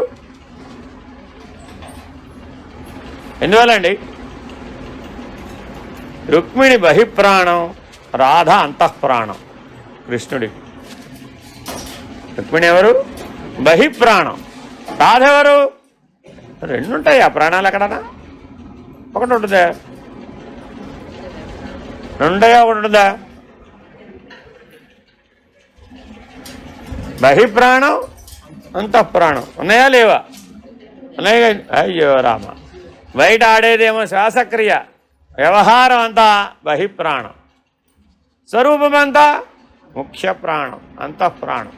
అది లేకపోతే ఏం పనిచేయదు. అర్థమైందండి? కాబట్టి జాగ్రత్తగా అర్థం చేసుకుంటే ఆ అంతరాత్మ ప్రకాశం అనే దృష్టితో చూస్తే తప్ప ఈ విలక్షణత్వాన్ని నిర్ణయించడానికి వీలు కాదు. దేనికి దేనికి విలక్షణుడుగా ఉండాలంటే ఇప్పుడు నువ్వు ఈ ఆరింటికి ఎవడైతే విలక్షణుడు, దేనికి దేనికండి? సల్లక్షణము, అసల్లక్షణము, చిల్లక్షణము, జడలక్షణము, ఆనంద లక్షణము, దుఃఖ లక్షణం. ఈ 6 లక్షణాలకి ఏ అంతరాత్మ ప్రకాశం అయితే విలక్షణంగా ఉందో ఆ అంతరాత్మ ప్రకాశమే నేను. ఇక్కడ నిలబడాలట. ఇక్కడ ఎవడైతే నిలబడ్డాడో వాడు శరీరత్రయ విలక్షణుడు. అది అక్కడే ఉంటున్నాము మనం. 90% అక్కడే ఉంటున్నామండి. ఏదో 10% మీకోసం బయటకు వస్తున్నాం అంతే. పాఠం వెనకపోతే బాగోదని, విన్నట్టు తలకాయ ఓపకపోతే బాగోదని. కరెక్టేనా? అంటే ఎప్పుడు ఎలా ఉండాలి? అభావ స్థితిలో ఉండాలి. విలక్షణం అంటే ఏ భావం చేత కొట్టుకుపోకూడదు. Very very important. ఇంతకీ సంవత్సరం పిల్లవాడికి ఏ డ్రెస్ వేస్తే బాగుంటుంది అంటారు? సంవత్సరం పిల్లవాడికి ఏ డ్రెస్ వేస్తే బాగుంటుంది అంటారు? పోలీస్ ఆఫీసర్ డ్రెస్సా, డాక్టర్ డ్రెస్సా, లాయర్ డ్రెస్సా, అల్లూరి సీతారామరాజు డ్రెస్సా?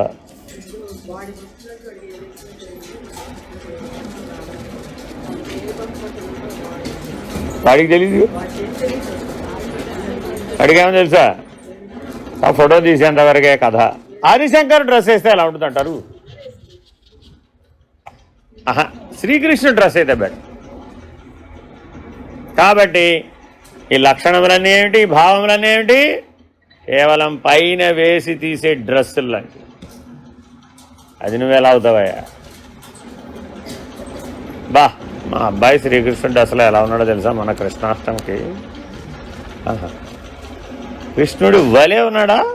కృష్ణుడుగా ఉన్నాడా?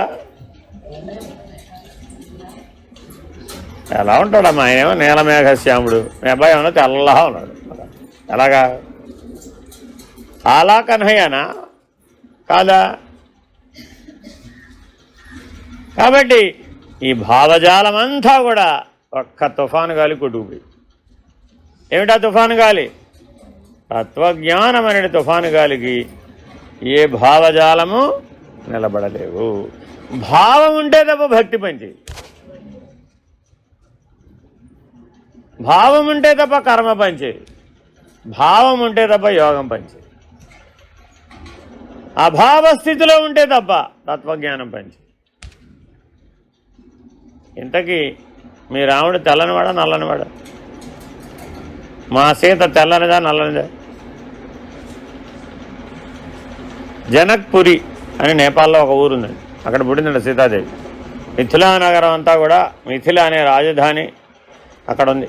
అంటే పూర్వం ఇప్పుడు నేపాల్, ఒకప్పుడు జనక మహారాజు గారు పరిపాలించినటువంటి విదేహ సామ్రాజ్యం. అర్థమైందండి. అక్కడ జనక్పురికి వెళ్ళి సీతమ్మ వారు ఎలా ఉంటారు అని అడిగితే వాళ్ళ సీత గురించి అద్భుతంగా పాటలు పాడతారు. మా సీత అంత అందమైంది ఈ భూమండలంలో లేనిలేదు. మీ రాముడు వచ్చి నల్లని వాడు, మా సీతకి ఏం తగినవాడు కాదు. అయినా ఏదో మా సీత ఓన్లే అని అదేదో వాళ్ళ నాన్న చెప్పాడని శివుడి వీళ్ళు ఏదో విరిచాడని ఏదో మా సీత పోన్లే అని ఒప్పుకుంది అని పాటలు పాడుకుంటారు జానపదులు. కరెక్టేనా? అర్థమైందండి. ఇలా ఎన్నెన్నో మన జీవితంలో కూడా కేవలం భావ ప్రవాహమే కొట్టుకుపోతూ ఉంటాం అంతే. పొద్దున్న లేచింది మొదలు రాత్రి నిద్రపోయే వరకు, పుట్టింది మొదలు పోయే వరకు ఎంతసేపు భావ ప్రవాహంలో కొట్టుకుపోయి. జననం ఒక భావము, మరణం ఒక భావం, నిద్ర ఒక భావము, మెహలకు ఒక భావన. అభావ స్థితిలో ఉంటే చిన్న నిద్ర లేదు, పెద్ద నిద్ర కూడా లేదు. అంత తేలికగా దాన్ని పక్కకు పెట్టగలగాలంట. చిన్న నిద్రనైనా పెద్ద నిద్రనైనా అది కూడా ఒక భావం అంతే. అంతే. ఒక అల వచ్చిపోయింది ఎక్కడ? మనస్సు అనే సముద్రంలో. మనసే లేదంటే మళ్ళీ మనస్సు అనే సముద్రం అంటామేమిటి? చైతన్య స్థితిలో ఒక అల. అసలు చైతన్య ఘనం కదా సచ్చిదానందం అంటే. అంటే చైతన్యం ఘనీభవించిన తర్వాత మళ్ళీ అల ఎక్కడి నుంచి వస్తుంది? సచ్చిదానందంలో ఏ అల లేదు. అదేమిటది? ప్రజ్ఞాన ఘనం, చైతన్య ఘనం, కదలని స్థితి ఏదో అదే సచ్చిదానందం. మరి కదలని దాంట్లో మళ్ళీ నేను పుట్టానంటావేమిటి? నేను పుట్టడమే కాదు, ఇంకేమైంది? నాతో పాటు నన్ను పుట్టించిన వాడు కూడా వచ్చేసాడు. జీవుడితో పాటు ఎవరు వచ్చేసారు? ఈశ్వరుడు కూడా వచ్చేసాడు. జీవేశ్వరులు చేంజ్ చేశారు. అదేమిటండి?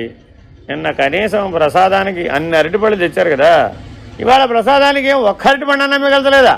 అన్నీ తినేసారేమిటి మీరు? ఒకటన్నా మిగిలిస్తే ఇవాళ ప్రసాదం పెట్టేవాళ్ళం కదా. ఏదో అన్నీ జీవుడికే, ఈశ్వరుడికి ఏం అక్కర్లేదు. ఎన్ని భావములు. అవునండి. నిన్న అలంకారం బాగుంది, ఇవాళ అలంకారం బాగుంది. ఇవాళ చాలా బాగుంది, వెరీ నైస్. నిన్న నైస్, మొన్న గుడ్, అంతకుముందు వెరీ గుడ్. ఏమిటో నీ రేటింగ్? మానవ జీవితం అంతా రేటింగేనండి. చూస్తా కదా నేను, ఎంత భ్రాంతిమయమో అంత జీవితం అంతా రేటింగే. ఎప్పుడు ఎవడికో వాడికి రేటింగ్ ఇస్తూ ఉంటాడు. వాడి జీవితం అంతా అదే. వాడి రేటింగ్ చూసి వీడు ఏడుస్తూ ఉంటాడు. వాడు నిన్నేదో బెస్ట్ అనలేదని వాడు నిన్ను అంటాం ఎందుకు? నువ్వు ఉండొచ్చుగా. వాడిచ్చే రేటింగ్తో నీకేం పని? నువ్వు బ్లిస్ఫుల్గా ఉండొచ్చు కదా. గుడ్ బెటర్ బెస్ట్ దగ్గర ఎవరు ఆగమన్నాడు? హాయిగా బ్లిస్ఫుల్గా ఉండు, దివ్యత్వంతో ఉండు, దివ్యానందంలో ఉండు, దివ్య జీవనాన్ని జీవించు. శరీరత్రయ విలక్షణత్వంతో సచ్చిదానంద ఘనస్వరూపుడు పరమాత్మ అన్న నిర్ణయంలో ఉండొచ్చు కదా. ఎవడో నీకు రేటింగ్ ఇవ్వడం ఎందుకు? వాడి రేటింగ్ నీకేం పని? అంతేనా కదా? ఎన్ని లైకులు రావాలి, ఎన్ని వ్యూస్ రావాలి నీకు? మానవ జీవితం ఎక్కడికి వచ్చేసింది? ఎన్ని లైకులు ఎన్ని వ్యూల దగ్గరకు వచ్చేసి. భ్రాంతి బలపడిందా, తగ్గిందా? భావనా జాలం, ఎంత భావజాలం పెరిగిపోయినాయి అంటే అన్ని సిద్ధాంతాలు కూడా ఆ భావజాలంలోనే పుడతాయి. అన్ని రాద్ధాంతాలు కూడా పుట్టేది ఆ భావజాలంలో. అసలు వాస్తవానికి నీ స్వరూపం ఏంటి? ఆ భావం. నీలో సల్లక్షణము లేదు, అసల్లక్షణము లేదు. నీలో చిల్లక్షణము లేదు, జడ లక్షణం కూడా లేదు. నీలో ఆనంద లక్షణం కూడా లేదు, దుఃఖ లక్షణం కూడా లేదు. ఈ 6 భావములకు కూడా నీవు సాక్షివి. సాక్షి సాక్షి అంటే అర్థం ఏంటి? ఈ ఆరింటికి సాక్షి. Very very important. అందరూ సాక్షిగా ఉంటున్నారా లేదా? ఉంటుంది. గుమ్మడికాయ లాగా తలకాయ ఉప్పు. సాక్షి దేనికి అని అడిగాం. రోజంతా సాక్షిగానే ఉంటున్నారండి. వెరీ. కాబట్టి సాక్షిత్వ నిర్ణయం ఎలాగా? ఆనంద లక్షణానికి సాక్షిగా ఉంటున్నావా, దుఃఖ లక్షణానికి సాక్షిగా ఉంటున్నావా, లేదంటే చిల్లక్షణం ప్రకాశ లక్షణానికి సాక్షిగా ఉంటున్నావా, జడ లక్షణానికి సాక్షిగా ఉన్నావా, లేదా సల్లక్షణం ఏకం సద్బ్రహ్మ, అసలు బ్రహ్మమునకే నేను సాక్షిని. ఎంత ధైర్యం కావాలంటే ఆ మాట అనాలి. సాక్షాత్ పరబ్రహ్మం అయితే తప్ప నీకు ఆ స్మరణే రాదు. మరి అసల్లక్షణం, దానికి నేను సాక్షిని. అసల్లక్షణం అంటే అనృత జడ దుఃఖాత్మకమైనటువంటి సృష్టి. అర్థమైందండి? కాబట్టి జాగ్రత్తగా ఈ విలక్షణ దృష్టిని అలవర్చుకోవాలి. సరే, ఒకదాని చేతను బాధింపబడక భూత భవిష్యత్ వర్తమాన కాలంబునందు కాలంబులయ్యింది ఏకరూపముగా నుండున్నది సల్లక్షణం. ఇంతకీ సల్లక్షణం అంటే ఏంటి? కాలత్రయాబాధితమైనది ఏదో అది సల్లక్షణం. అబాధితమా బాధితమా? Very very important. తీసేస్తే చాలా ప్రమాదం వస్తుంది, అసల్లక్షణం అయిపోతుంది. కాలత్రయ బాధితమేమో అసల్లక్షణము, కాలత్రయ అబాధితమేమో వెరీ వెరీ ఇంపార్టెంట్. ఏమిటి కాలత్రయం? భూత భవిష్యత్ వర్తమానాలు. ఎక్కడ పుట్టామ్మా నువ్వు? అక్కడెక్కడో పుట్టానండి. ఏం చేసావమ్మా? అబ్బో 40-50 ఏళ్ళు చాలా చోట్ల జీవించానండి. ఏమిటిది? భూతకాలం. గతమంతా ఏమిటి? భూతకాలం. ఇప్పుడేం చేస్తున్నామ్మా? ఏముందండి, పొద్దున్న లేచింది మొదలు మీరు చెప్పింది చేయడమే సరిపోతుంది. నాకంటూ ఒక ఆలోచన, ఒక స్వేచ్ఛ, అది చేద్దాం ఇది చేద్దామని ఆలోచించేంత టైం ఏదండి ఇక్కడ? మీరు చెప్పింది చేయడానికే 24 గంటలు సరిపోవట్లేదు. కానీ నేనేమన్నా వేరే ఆలోచించే సమయం కూడానా నాకు? ఎందులో ఇది అర్థం? రేపేం చేస్తామ్మా? రేపు ఏదో ఒకటి అయితే చేస్తానండి గ్యారంటీగా. ఇదమిద్దంగా తేలినా తేలకపోయినా ఏదో ఒకటి అయితే చేస్తానంటావా లేదా? ఉంటే. పక్కన బ్రాకెట్లో ఏం రాసుకోవాలి? ఉంటే. అంతేనా కాదా? లేకపోతే. కానీ మానవుడు మాత్రం ఎక్కడ దాకా వేసాడు ప్లాను? కలియుగాంతం వరకు కూడా ప్లాన్ వేసాడు. లేదంటే వీలుంటే కల్పాంతం వరకు కూడా ప్లాన్ వేయవచ్చు. ఎంత ప్లానో! అసలు పుస్తకం అంతా ప్లాన్లే. ఏదైనా ప్రోగ్రామ్ అనగానే ప్లాన్ల మీద ప్లాన్లు, ప్లాన్ల మీద ప్లాన్లు. ప్లాన్ వేయాలా వద్దా ఇప్పుడు? ఇంతకీ విలక్షణత్వంతో ఆ డివైన్ ప్లాన్ని మనమే దైవ ప్రణాళికను అనుసరిస్తే మళ్ళీ మనం ప్లాన్ రాయడం ఎందుకు? అవసరం లేదు. Let me follow the divine plan అన్నవాడికి ఏ ప్లాన్ పేపర్ మీద రాయట్లేదు. కాబట్టి జాగ్రత్తగా భూత భవిష్యత్ వర్తమానములయందు ఏకరూపముగా ఉన్నటువంటి సల్లక్షణాన్ని గుర్తుపట్టాలి. కాలత్రయములను లేనిదైతోచు ఒకదాని చేత బాధింపబడి నశించేది అసల్లక్షణం. బాధించబడి నశిస్తూ ఉంటుంది అంటే అర్థమేమిటి? అర్థమేమిటి? నా చిన్నప్పుడు భరతనాట్యం నేర్చుకుంటే బాగుండేది అని నేను అనుకున్నాను. అందరూ కూడా చెప్పారు. అసలే చాలా సన్నగా ఉన్నానేమో, గాలి వస్తే ఎగిరిపోయేటట్టు, అందువల్ల భరతనాట్యం తొందరగా వస్తుంది, ఎట్లా కావాలంటే అట్లా కాళ్ళు చేతులు వంగుతాయి.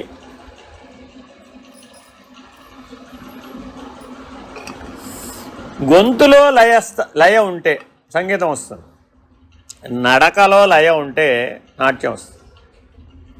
అందరి నడకలో లయ ఉండదండి. మనం కూడా నడుస్తూ ఉంటాం. ఎలా నడుస్తుంటాం? పరమాత్మ గెరుక అంతే. కానీ మీరు చూసుకోండి, నాట్యం చేసే వాళ్ళ యొక్క నడకలో లయ ఉంటుందండి. అందరికీ సంగీతం రాదు, అందరికీ నాట్యం రాదు. ట్రైనింగ్ ఇద్దామంటే కుదరదు. అందరికీ వేద మంత్రాలు కూడా రావాలి. అర్థమైందండి? ఎందుకని ఆ నిర్మాణంలోనే, ఆ మెషిన్ నిర్మాణంలోనే ఉంటుందన్నమాట. అది ఆ సాఫ్ట్వేర్ హార్డ్వేర్లో ఉంటుందన్నమాట. ఏమైనా సరే నేను నేర్చుకుంటాను అన్నాం అనుకోండి, ఎచ్చేస్తా పాదారవిందం, అటు అడుగు ఇటు అడుగు, గ్యారంటీ ఉండదు. ఏమంటే ఇంతకైనా అంతేనా కదా? కాబట్టి ట్రైనింగ్ ఇచ్చి వివేకానందుని తయారు చేద్దాం, ట్రైనింగ్ ఇచ్చి ఆదిశంకరుని తయారు చేద్దామంటే అయ్యే పని కాదు. అర్థమైందండి? అలాగే ఏమంటున్నాడు ఇప్పుడు? ఒకానొక రజ్జు సర్పము చేత, ఆ రజ్జు సర్పం అంటే అర్థం ఏంటి? భ్రాంతి చేత బాధితమై ఉండేదేదో అది అసలు లక్షణము. తనను తాను ఊహించుకుంటూ ఉంటుంది ఆవిడ. ఆ ఒక్క లక్షణం ఆవిడ బలంగా మనసులో నాటుకుంది. ఏమని? ఈవిడ గనక నాట్యం నేర్చుకుని ఉంటే నాట్యం నేర్చుకుని ఉంటే అంతర్జాతీయ నాట్యకారిణి అయిపోయేటటువంటి అవకాశం ఈవిడకుంది అని జాతకం చూసి చెప్పాడు. ఇప్పుడు 3 ఏళ్ల వయసు. అప్పుడు ఎప్పుడు ఆలోచించింది ఆ విషయం? 80 ఏళ్ళకు ఆలోచించింది. నా చిన్నప్పుడు ఏం చెప్పారో తెలుసా నా గురించి? అర్థమైందండి? అలాగే మీ అమ్మాయి జాతకం పెళ్లి చేసామని చూపిస్తారా లేదా? ఎప్పటికప్పుడు జాతకం చూసేవాడు ఏమంటాడు? అమ్మాయి మహర్జాతకురాలండి, ఇంతకంటే గొప్ప జాతకుడు వస్తాడు అని ఆ చూపెట్టిన పెళ్లి కుమారుడు జాతకాలని తీసేస్తూ ఉంటాడు. ఒరే బాబు, ఎంతమందిని తెచ్చేదిరా బాబు అని తండ్రి అంటూ ఉంటాడు. ఒక 10 జాతకాలు తెచ్చాడు, చూశాడు. ఈ జాతకం ఇవిడిది ఇంకా మహర్జాతకం అండి, ఇవిడికి ఇంకా మహర్జాతకుడు వస్తాడు. ఇదే విషయం ఈయన పాపం ఇంటికి వెళ్ళి చెప్తాడా చెప్పడా? ఎవరికి? అమ్మాయికిను వాళ్ళ ఆవిడికి. అమ్మా, మనం పట్టుకెళ్ళి సంబంధం అమ్మాయి కంటే ఇంకా మహర్జాతకుడు వస్తాడ మన అమ్మాయికి. అంతేనా కాదా? వచ్చాడు. రాజయోగం కలిగినటువంటి వాడు. రాజయోగం కలిగిన వాళ్ళు 2 ఉంటారు. ఒకడేమో అధికార బలం, పేరు ప్రతిష్ట ఉన్నటువంటి రాజ్యాధికారం పొందేటువంటి ప్రభుత్వ ఉద్యోగులు ఎట్సెట్రా, వాళ్ళది రాజయోగమే. ఇంకోడు ఉంటాడు, వాడేవాడు సర్వసంగ పరిత్యాగి, వాడు కూడా రాజయోగమే. సర్వసంగ పరిత్యాగం దుఃఖించకర్లా, వాడిది రాజయోగం. నీ జాతకంలో ఈ జాతకుడు రాజయోగమును అనుభవించును రాశాడంటే అర్థం ఏంటి? నీకు 2 ఛాన్సులు వచ్చినాయి ఇప్పుడు. అయితే అటన్న వెళ్ళొచ్చు, లేకపోతే ఇట. బుద్ధుడికి అలాగే రాశారు. ఈ జాతకుడు రాజయోగమును అనుభవించు అంటే వాళ్ళ నాన్నగారు ఏమనుకున్నాడు? భూమండలాన్ని చక్రవర్తి అవుతాను. ఏమయ్యాడు? సర్వసంగ పరిత్యాగి. అర్థమైందండి? కాబట్టి రాజయోగం అంటే అర్థం చేసుకోవాలి. జాగ్రత్తగా ఆ రాజయోగం కలిగిన వాడు వచ్చాడు. వాడేం చెప్పాడు? పెళ్ళయిన తర్వాత మర్నాడే చెప్పాడు, నీతో నాకు పని లేదు. ఓ రోజు ముందు చెప్పచ్చుగా. నాకు అర్థం కాదు, ఆ సంగతి ఏదో అటో ఇటో తేలిపోయేది. పెళ్ళయిన తర్వాత రోజుని చెప్పాడు. ఏమని? నీకు నాకు సంబంధం లేదు, నేను సర్వసంగ పరిత్యాగి. ఏం చేయాలి ఇప్పుడు ఆవిడ? ఏం చేయాలి ఇప్పుడు ఆవిడ? ఇప్పుడు అమ్మాయి అయితే ఏం చేసేది? సంతేనా, 24 అవర్సే కదా, don't worry, quit, I quit the game అంటు. అలా అనలేదు శారదామాత. ఈ మాట పరమహంస అన్నాడు. అర్థమైందండి? నేను చెప్పే మాటలేవి ఊరికే చిన్న చిన్న విషయాలు కాదు. ఆ మాట అనాలంటే ఎంతో ధీరత్వం ఉండాలి. అలా అన్నాడు. ఎవరితో? స్ట్రైట్ వధువుతో చెప్పాడు. పొద్దున పెళ్లి చేసుకున్నాడు, సాయంత్రానికి చెప్పాడు, నీతో నాకు సంబంధం లేదు. అదేమిటండి అంది. వీళ్ళందరూ ఏమిటో అప్పటికింకా శారదామాత ఎన్నేళ్ళు? Just 8 years. 8 years, 8 ఏళ్ళు. ఇంకా తీసుకెళ్ళలేదు. మళ్ళీ ఎప్పుడో రావాలి, తీసుకెళ్ళాలి. మళ్ళీ ఎప్పుడో రావాలి, తీసుకెళ్ళాలన్న గొడవ సంగతి అక్కడెక్కడ ఉంది? ఏం చెప్పి వెళ్ళిపోయాడు? నీకు నాకు సంబంధం లేదని వెళ్ళిపోయాడు. ఇప్పుడు ఏడవాలా? వాళ్ళ అమ్మకి చెప్పాలా? ఏం చెయ్యాలి? అంత ధైర్యవంతురాలు. ఏం చెప్పలేదు ఆవిడ. ఈ మాట చెప్పెళ్తే ఈవిడేం చెప్పలేదు. ఎందుకని చెప్పలేదు? పరమాత్మకు తెలియదా ఏం చెయ్యాలో నన్ను అని? 8 ఏళ్ల వయసునందు ఉంది కాబట్టి ఆవిడ శారదామాత అయింది. మనం ఎలా ఉన్నాం? వెళుతూ శ్రీవారు చెప్పెళ్ళకపోతే వచ్చిన తర్వాత ఆయనకు అక్షింతలు తప్పవు. బయటికి వెళ్ళేటప్పుడు చెప్పక్కర్లేదు అనుకు. నేనంటే విలువ లేదా? నీ సర్వెంట్ అనుకున్నావేంటి? నేనేమన్నా? ఆ జీవితం రావాలి అంటే ఎంత పరిణతి రావాలి, ఈ జీవితం రావాలంటే ఎంత భ్రాంతి ఉండాలి. కాబట్టి ఇదేమిటి? రజ్జు సర్ప భ్రాంతి చేత జీవించేటటువంటి బాధితమయ్యేటటువంటి అసలు లక్షణం. ప్రతి క్షణం గోలే ఇది. అసలు లక్షణంలో ప్రతి క్షణం గోలే, గొడవే, ఘర్షణే. ఎందుకని? నువ్వా నేనా. సరే, ఇంకో ఉదాహరణ చెప్తాను, అప్పుడు అర్థమైపోతుంది. సరే, యథావాత ఆవిడని పెద్ద మనిషి అయింది. సరే, సారీ ఇచ్చి పంపించారు. అక్కడ వాళ్ళు ఎవరో రిసీవ్ చేసుకున్నారు, ఆయన రాలేదు, పరమహంస వెళ్ళలేదు. సరే, ఆయన గొడవలు ఆయన ఉన్నాడు. ఆయన సంగీతం, ఆయన వ్యవహారం, ఆయన పాటలు, ఆయన భక్తి సంగీతం, ఆయన కాళికాదేవి అమ్మవారితో మాట్లాడుకోవడం, వ్యవహారం, ఆయన పనిలో ఆయన ఉన్నాడు, ఆయన సమాధిలో ఆయన బిజీగా ఉన్నాడు, అంతే. సరే, ఎవరో చెప్పారు, శారదామాత గారు వచ్చారండి అని. ఆహా అన్నాడు, అంతే. ఈ ఆహాకి దేనికి ఆహా అన్నాడో ఎవరికి తెలియదు. సరే, ఆవిడ ఏం చేయాలి ఇప్పుడు? అక్కడెక్కడో ఎదురుకుండా ఆయన ఉండే పర్ణశాల కుటీరంలో ఎదురుకుండా ఒక ధ్యాన మందిరం అంత దూరంలో ఒక కుటీరం వేయమన్నారు, వేశారు. అప్పట్లో ఇలాగ బయటికి రావడం లేదు కదా. ఆ ప్రహరీ తడిక, ఆ తడికకి ఒక చిన్న హోల్ పెట్టమన్నారు. రామకృష్ణులు కూర్చున్నప్పుడు ఆ హోల్లో కనబడేటట్టు. శారదామాత గారు ఏం చేయాలి? అక్కడ అందులో ఉండి, ఆ బయట దానికి గోడలు లేవు కాబట్టి వాళ్ళకి పర్ణశాల కుటీరానికి ఒక తడిక పెట్టారు. ఆ తడికకు ఒక రంధ్రం పెట్టారు. ఆ రంధ్రంలో నుంచి చూస్తే రామకృష్ణులు కనబడతారు, అంతే. ఆవిడ ఉద్యోగం అంతే. అమ్మాయి ఇక్కడ ఉండమన్నారు స్వామి, ఉందంతే. ఆయన ఎక్కడ ఉన్నాడు? ఇక్కడ ఉన్నాడు. ఆయన గొడవలో ఆయన ఉన్నాడు. 1 సంవత్సరం గడిచిపోయింది, పలకరించలేదు. వచ్చావా అని కానీ, ఉన్నావా అని కానీ, తిన్నావా అని కానీ, రమ్మని కానీ, పమ్మని కానీ. ఆయన కాళీమాత, ఆయన పూజ, ఆయన సమాధి, ఆయన స్పృహ లేకపోవడం, ఆయన పాటలు, ఆయన వ్యవహారం, ఆయన శిష్యులు, అంతా ఆయన గోలే. ఏమిటిది? చూసేవాళ్ళు ఏమనుకున్నారు, ఏమిటిది? సరే, ఆవిడ ఎవరి చేత వర్తమానం పంపించింది. 2 minutes అపాయింట్మెంట్ ప్లీజ్. 2 నిమిషాలు నాకేమైనా మాట్లాడే అవకాశం ఇస్తారేమో స్వామిని కనుక్కొని చెప్పండి. 2 minutes after 1 year waiting.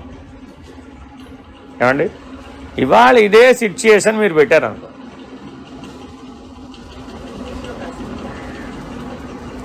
2 minutes, అది కూడా 2 minutes. ఏమిటది?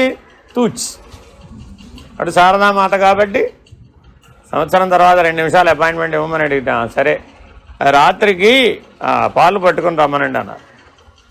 ఏమిటి పాలు పట్టుకురావడానికి? మళ్ళా లీటర్ పాలని 1/2 లీటర్ పాలుగా మరగకాయాలి, అందులో బాగా కండ చక్కెర వేయాలి. ఆ 1/2 లీటర్ పాలు పట్టుకురమ్మన్నారు. పట్టుకొచ్చింది. కాళీమాత ముందు పెట్టి నైవేద్యం పెట్టేశారు. నైవేద్యం పెట్టే లోపల ఆయన సమాధి నిష్టలోకి వెళ్ళిపోయారు. ఆ పాలు ఎవరి కోసం? అమ్మవారికి నైవేద్యం పెట్టడానికి నమ్మన్నారు. ఇంతకీ ఆ నైవేద్యం పెట్టే లోపలే ఆయన సమాధి నిష్టలోకి వెళ్ళిపోయాడు. ఇప్పుడు ఏం చేయాలి? అవి టైం అయిపోయిందండి. ఆయన రాలేదు బయటికి. ఇప్పుడు మాట్లాడాలా వద్దా? ఆయన ఏమైనా పలికితేగా, అసలు మన స్పృహలో ఉంటేగా. లేడు. రాత్రిపూట, అమ్మా మీరు వెళ్ళండి అమ్మా, ఆ స్వామి బయటకు వచ్చినాక మళ్ళా చెప్తాం. మరి రమహంస గారి భార్య గారు కదా, శిష్యులందరికీ గౌరవం కదా, ఆవిడ మాతృ సమానురాలు కాబట్టి మళ్ళీ తీసుకెళ్ళి ఆవిడ కుటీరంలో దించేశారు. ఆయన తెలివి మర్నాడు ఎప్పుడో వచ్చింది. ఇప్పుడు వచ్చిందనో, ఆ పాలు ఇచ్చిందనో, నైవేద్యం పెట్టాడనో, సమాధి నిష్టలోకి వెళ్ళాడనో, మాట్లాడాడో, ఆయనకి అదేమి తిరిగి ఫినిష్డ్.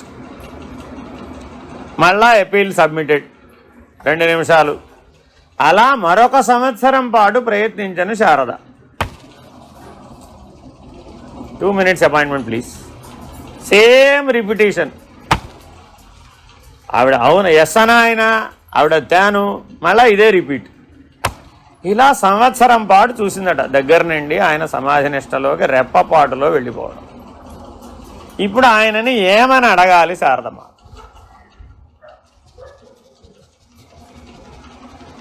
ఏమని అడగాలండి? నన్ను ఎందుకు పెళ్లి చేసుకున్నామని అడగాలా? లేదంటే గృహస్థాశ్రమ జీవనం అసలు మన ఈ జన్మలో ఉందే లేదా? మీరెవరు, నేనెవరు, నా సంగతి ఏమిటి? ఆత్మ పరమాత్మ గురించి అడగాల? ఏమడగాలి అసలు ఇప్పుడు ఆవిడ?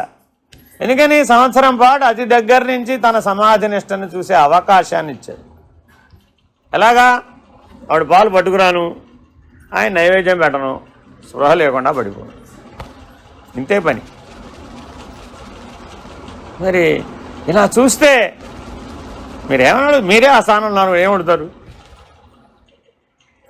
సరే ఒకరోజు ఇట్లా కాదు, ఎలాగైనా సరే వాళ్ళు అడిగేసేయాల్సిందే అని అందరూ ఆవిడకి బాగా, వాళ్ళు పుట్టింటి వారు ఉంటారు కదా, వాళ్ళు బాగా ఆవిడని పాపం ఇబ్బంది పెట్టారన్న.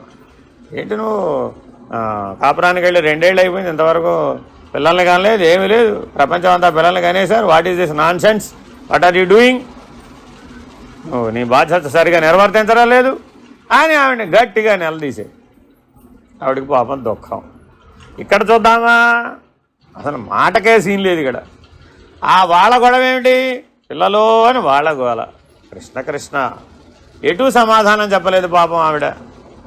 శారదామాత అలా 36 సంవత్సరాలు మౌనంగా ఉన్నారు ఆవిడ జీవితంలో. 36 years అండి. Is it possible? ఎవరితో మాట్లాడలేదు కదా, ఇంకెవరితో మాట్లాడుతుంది? ఎవరితో మాట్లాడే పని లేదు. సరే మళ్ళా వచ్చింది ఈసారి. ఆ రోజున వారు సమాధి నిష్టలోకి వెళ్లకుండా ఉన్నారట. అమ్మయ్యా, అమ్మవారు కరుణించిందరా బాబోయ్, ఇవాళ సమాధి నిష్టలోకి వెళ్ళలేదని సంతోషం మహదానంద పడిపోయిందట శారదామాత.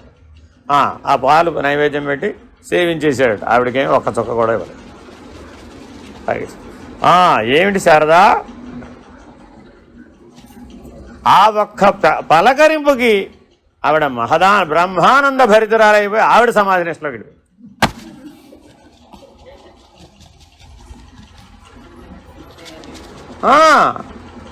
ఏమిటి శారదా అని పలకరించేటప్పటికి ఆ పలకరింపులోనే ఆ శారదామాతలో దివ్యత్వం ప్రవేశించి వెంటనే ఆవిడ సమాధి నిష్టలో పడిపోయింది.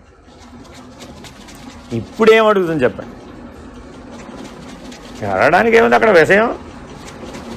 విషయం ప్రపంచం, గోల గట్రా, సుఖం దుఃఖం, చిల్లక్షణం, జడలక్షణం, ఆనంద లక్షణం, దుఃఖ లక్షణం, సల్లక్షణం ఉంది, అసలు లక్షణం, విచారణ అంతా ఉందే, అయిపోయింది. ఇంకా మళ్ళీ అడిగేది ఆ రోజు అయిపోతుంది, కథ అయిపోయింది, ఆవిడ సమాధి నిష్టలో పోయింది, అంతే సంగతి. సరే ఏదో ఒక రోజున ఇలాగే ఒక సందర్భంలో ఇద్దరు మామూలుగా ఉన్నప్పుడు అడిగిందట, మా వాళ్ళు బాగా ఇబ్బంది పెడుతున్నారు స్వామి, నన్నేమి సమాధానం చెప్పమంటారు? ఎంత గౌరవంగా అడిగింది, నన్నేమి సమాధానం చెప్పమంటారు అని అడిగితే, సరే నీ బిడ్డలు కావాలి నీకు, అంతే కదా, ఏం కావాలి నీకు? నీ వాళ్ళు ఏమడిగారు? నీ బిడ్డలు ఏరి అని అడిగారు, దా చూపిస్తారా అని సరాసరి కాళీపీఠం మీద కూర్చోబెట్టి పూజ చేసేసాడు. భువనేశ్వరి పీఠం మీద కూర్చోబెట్టి యథాతథంగా పూజ చేసేసాడు. అప్పుడు ఆవిడ ఏ స్థితిలోకి వెళ్ళిపోయింది? సాక్షాత్ జగన్మాత స్థితిలో ఉంది. వీళ్ళందరూ నీ బిడ్డలు కాదా అన్నాడు. ఇటు తిరిగి చూసి ఇక్కడందరూ ఎవరున్నారు? ఉన్నారుగా అక్కడ శిష్యులు, భక్తులు, వ్యవహారం అంతా. అమ్మా వీళ్ళందరూ నీ బిడ్డలు కాదా? ఇంతమంది బిడ్డలు కన్నా తల్లి ఎవరైనా ఒకరిని చూపెట్టి భూమండలం మీద, ఈ సృష్టి అంతా నీ బిడ్డలు కదా, ఈ సృష్టినంతా నీ బిడ్డలు చేసుకోవడం కదా ఈ జన్మ చరితార్థం అయ్యేటటువంటి పద్ధతి. ఎవరో ఒకరిని కని ఆ ఒక్కడిని పెంచి వాడిని ఏదో ఉద్ధరిస్తాననుకునేవటం అనేది భ్రాంతి కదా అని పాఠం చెప్పాడు. ఇప్పుడు ఏది ఉత్తమమైన జీవితం? అందరినీ బిడ్డలుగా చూడడం ఉత్తమమైన జీవితం అంటావా? ఎవరినో ఒక్కరిని మాత్రమే కానీ వాడిని మాత్రమే పెంచి, వాడొకడిని కంటే వాడిని పెంచి, వాడొకడిని కంటే వాడిని పెంచి అదే జీవితం అనుకోవడం కాదు. గొప్పగా చెప్పాడు పరమహంస పాఠం, అంతే. ఇదే మాట వాళ్ళ పుట్టింటి వారు అడిగారు. నేను జగజ్జనని, ఈ సృష్టి నా బిడ్డలు. ఓహో, ఆయనకే కాదు పిచ్చి, ఈవిడకు కూడా వచ్చింది పిచ్చి అనుకున్నారు అది అనుకుంటారు. కోరి మనకే పోయింది. ఇప్పుడు వాడి రేటింగ్తో మనకేం పని ఏంటి? మనమేమైనా వాడి రేటింగ్ కోసం కూర్చున్నామంటే ఇక్కడ. అలాగా జీవించారు కాబట్టి వాళ్ళు ఆదర్శ దంపతులు. సీతారాముల తర్వాత ఆదర్శ దంపతులు ఎవరయ్యా అంటే అలా రామకృష్ణ పరమహంస, శారద. అందుకని గృహస్థాశ్రమ జీవనం ఉన్న వారందరికీ కూడా వాళ్ళ ఆదర్శ దంపతులు. అందుకని బ్రహ్మాండం అంతా వాళ్ళ యొక్క బిడ్డలే, బ్రహ్మాండం అంతా నా కుటుంబమే అనగలిగేటటువంటి జ్ఞానం ఉండాలట మన దగ్గర.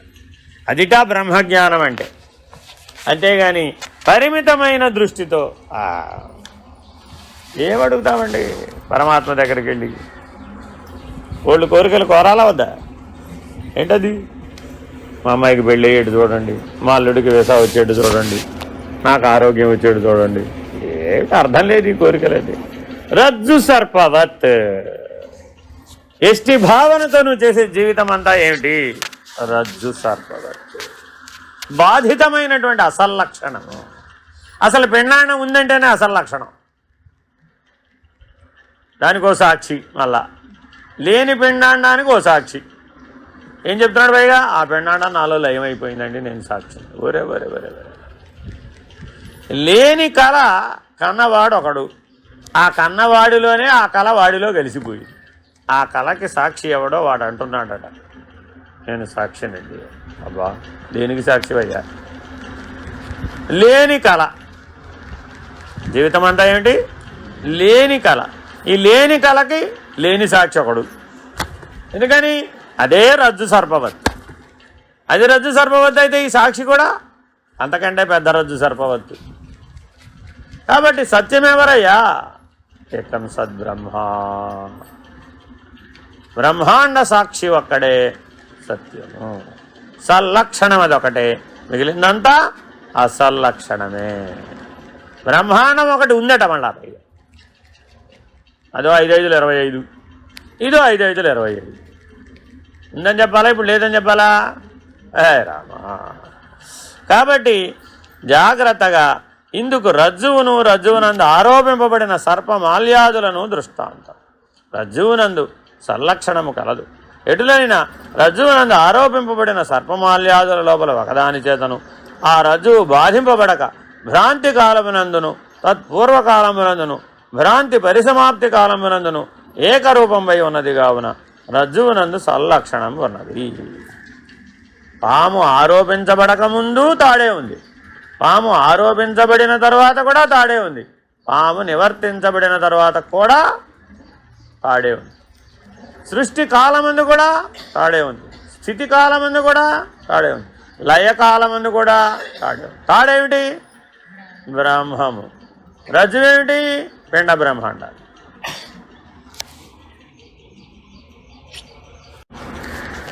అర్థమైందండి? జాగ్రత్తగా గమనిస్తే లేని పిండ బ్రహ్మాండాలను ఆరోపితం చేత రజ్జువు మీద సర్పమును ఆరోపించినట్లుగా భావన చేసి ఆ భావములందు మనమే బాధించబడుతూ నన్నెవరైనా విడిపించమని కోరుతున్నాం, నన్నెవరైనా మేలుకొల్పమని కోరుతున్నాం. సరే, ఎక్కడ దాకా వచ్చాం? భ్రాంతికి పూర్వకాలం. సృష్టి స్థితి లయములందు. సృష్టి స్థితి లయములు దేనికి ఉన్నాయి ఇప్పుడు? అయితే బ్రహ్మాండానికి, లేకపోతే పిండాండానికి, అంతే కదా. పూర్వకాలమందు తాడే ఉన్నది, వర్తమానంలో కూడా ఏముంది? తాడే ఉంది. ఆ సర్పము లయమైపోయినప్పుడు కూడా ఏముంది? భ్రాంతికి పూర్వకాలమునందును భ్రాంతి పోయిన తర్వాతను తాను లేకున్నను తోచి బాధింపబడుతున్నది కనుక అసలు లక్షణము ఆ సర్పమాల్యాదుల యందున్నది. రజ్జు లక్షణము సర్పమునందును సర్ప లక్షణము రజ్జునందును లేదు. ఎంత స్పష్టంగా చెప్తున్నాడు. ఏమండి, ఈ కనబడే సృష్టి అంతా పరమాత్మే కాదు.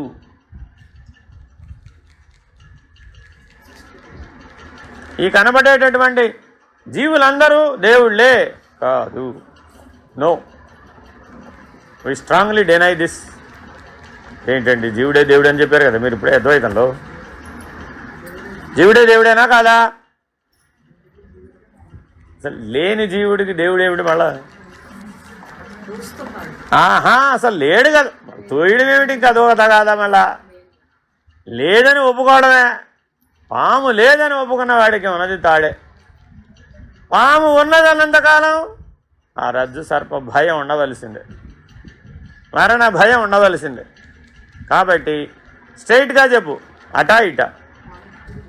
కాబట్టి ఎప్పుడూ లేనిది పాము. అది పూర్వకాలమునందు లేదు, ప్రస్తుత కాలమందును లేదు, పశ్చాత్కాలమందు కూడా లేదు. భూత భవిష్యత్ వర్తమానములందు లేనిది ఏదో అది ఏ భ్రాంతి. భూత భవిష్యత్ వర్తమానములందు ఏ మార్పు లేక ఉన్నదేదో అదే బ్రహ్మము, అదే సల్లక్షణం. కావున ఆ రజ్జువును సర్పాదులకు శబ్దము చేతను, అర్థము చేతను, లక్షణము చేతను, ప్రతీతి చేతను, వ్యవహారము చేతను వైలక్షణ్యం ఎటులనున్నదో అటులని సల్లక్షణము అసత్తైనటువంటి దేహేంద్రియాది ప్రపంచమునందు లేదు కనుక ఆ అసల్లక్షణము సత్తైనటువంటి ఆత్మయందు లేదు. లేదని చెప్పాలంటే 5 చూడాలట, ఉందని చెప్పాలంటే 5 అట్టా చూడాలో, లేదని చెప్పాలన్నా కూడా ఒక 5 చూడాలట. ఏమిటది? శబ్దము చేతను, అర్థము చేతను, లక్షణము చేతను, ప్రతీతి చేతను, వ్యవహారము చేతను. ఏమిటయ్యా ఇది? జీవుడు ఎట్లా మాట్లాడుతున్నాడు, బ్రహ్మము కూడా అట్లాగే మాట్లాడతాడు. జీవుడు ఎన్ని శబ్దాలు అయితే చేస్తున్నాడో, ఎన్ని మాటలు అయితే మాట్లాడుతున్నాడో, ఈ మాటలన్నీ బ్రహ్మము కూడా మాట్లాడతాడు. ఒప్పుకుంటారా? ఏమండి, మనం ఇప్పుడు ఎన్నైతే మాట్లాడుతున్నామో, లడ్డూ పట్రా, జాంగ్రీ పట్రా, గులాబ్ జామ్ పట్రా అని బ్రహ్మం అడుగుతాడా? అడగడా? మరి శబ్దము చేత జీవుడు బ్రహ్మము ఒకటేనని చెప్పవచ్చా? అసలే మేము ఓంకారం చేస్తున్నామండి బాబు, రోజుకి ఎన్నిసార్లు చేస్తున్నామో తెలుసా? ఎన్నిసార్లు అండి ఓంకారం? రోజుకి 1000 సార్లన్నా చేస్తున్నామా లేదా? మొన్న అయితే పోయినసారి 10,000 అన్నాయో. మొన్న పోయిన వారం అంతా 10,000 చేసామండి బాబు. మరి ఏమిటో నాకు అర్థం కాదు. ఆ ఓంకారమే కదా బ్రహ్మము, మీరే కదా చెప్పారు. శబ్ద బ్రహ్మమై తోచుచున్నది. కాబట్టి బ్రహ్మమునకు జీవుడికి ఒకటే శబ్దమేనా? శబ్దము చేత నిర్ణయించడానికి బ్రహ్మమును వీలు కాదు. సరే, ఒకటి ఎగిరిపోయింది. ఇంకోటి ఏమిటి? అర్థము చేత. అసలు మాకు కావాల్సిందే ప్రయోజనం. అర్థం అంటే ఏమిటి? ప్రయోజనం. ఇంతకీ 1,00,000 జపం చేశారా చేయలేదా? మార్జనం కూడా అయిందా లేదా? తర్పణం కూడా అయిందా లేదా? ఏమిటి ప్రయోజనం? ఏమిటి ప్రయోజనం? కూర్చోవడం రాని వాడికి కూర్చోవడం వచ్చింది. ఏమిటండి ప్రయోజనం? అంతకుముందు కూర్చోవడం రాదు, ఇప్పుడు కూర్చోవడం వచ్చింది, అంతే. నేను ఒకరు అడిగారు, ఏమిటండి వీళ్ళ చేత నానా ఎక్సర్సైజులన్నీ బాగా చేస్తానంటే ఏమిటి ప్రయోజనం అని అడిగా. ఇదే చెప్పా, అంతకుముందు కూర్చోవడం రాదని వాళ్ళకి ఇప్పుడు కూర్చోవడం వచ్చింది. అదేమిటండి కూర్చోవడం నేర్పారా మీరు ఇంతసేపు ఇక్కడికి వస్తే? అది కాదయ్యా బాబు, అంతకుముందు స్థిరంగా కూర్చునేది ఏ గంటో అరగంటో, బాగా బలవంతంగా అయితే 2 గంటలు కూర్చునేవాడు. ఇప్పుడు మరికి వాళ్ళు స్వచ్ఛందంగా పరిగోపిక 5 గంటలు, 6 గంటలు, 8 గంటలు, 10 గంటలు, 12 గంటలు ఆనందంగా, బంధంగా కాదు. అవునా కాదా? జపం ఎవరైనా బంధంగా చేశారా? మిమ్మల్ని బంధించి ఎవరు చేయమన్నారు? ఎవరు చేయమన్నారు. అవునా కాదా? కాబట్టి మీకేం తెలిసింది ఇప్పుడు? నేను స్థిరంగా కూర్చోగలను, ఐ క్యాన్ సిట్, నాకేం ప్రాబ్లం లేదు, I can SIT in silence, మాట్లాడకుండా కూర్చోగలను, నా లోపలకు నేను తిరగగలను.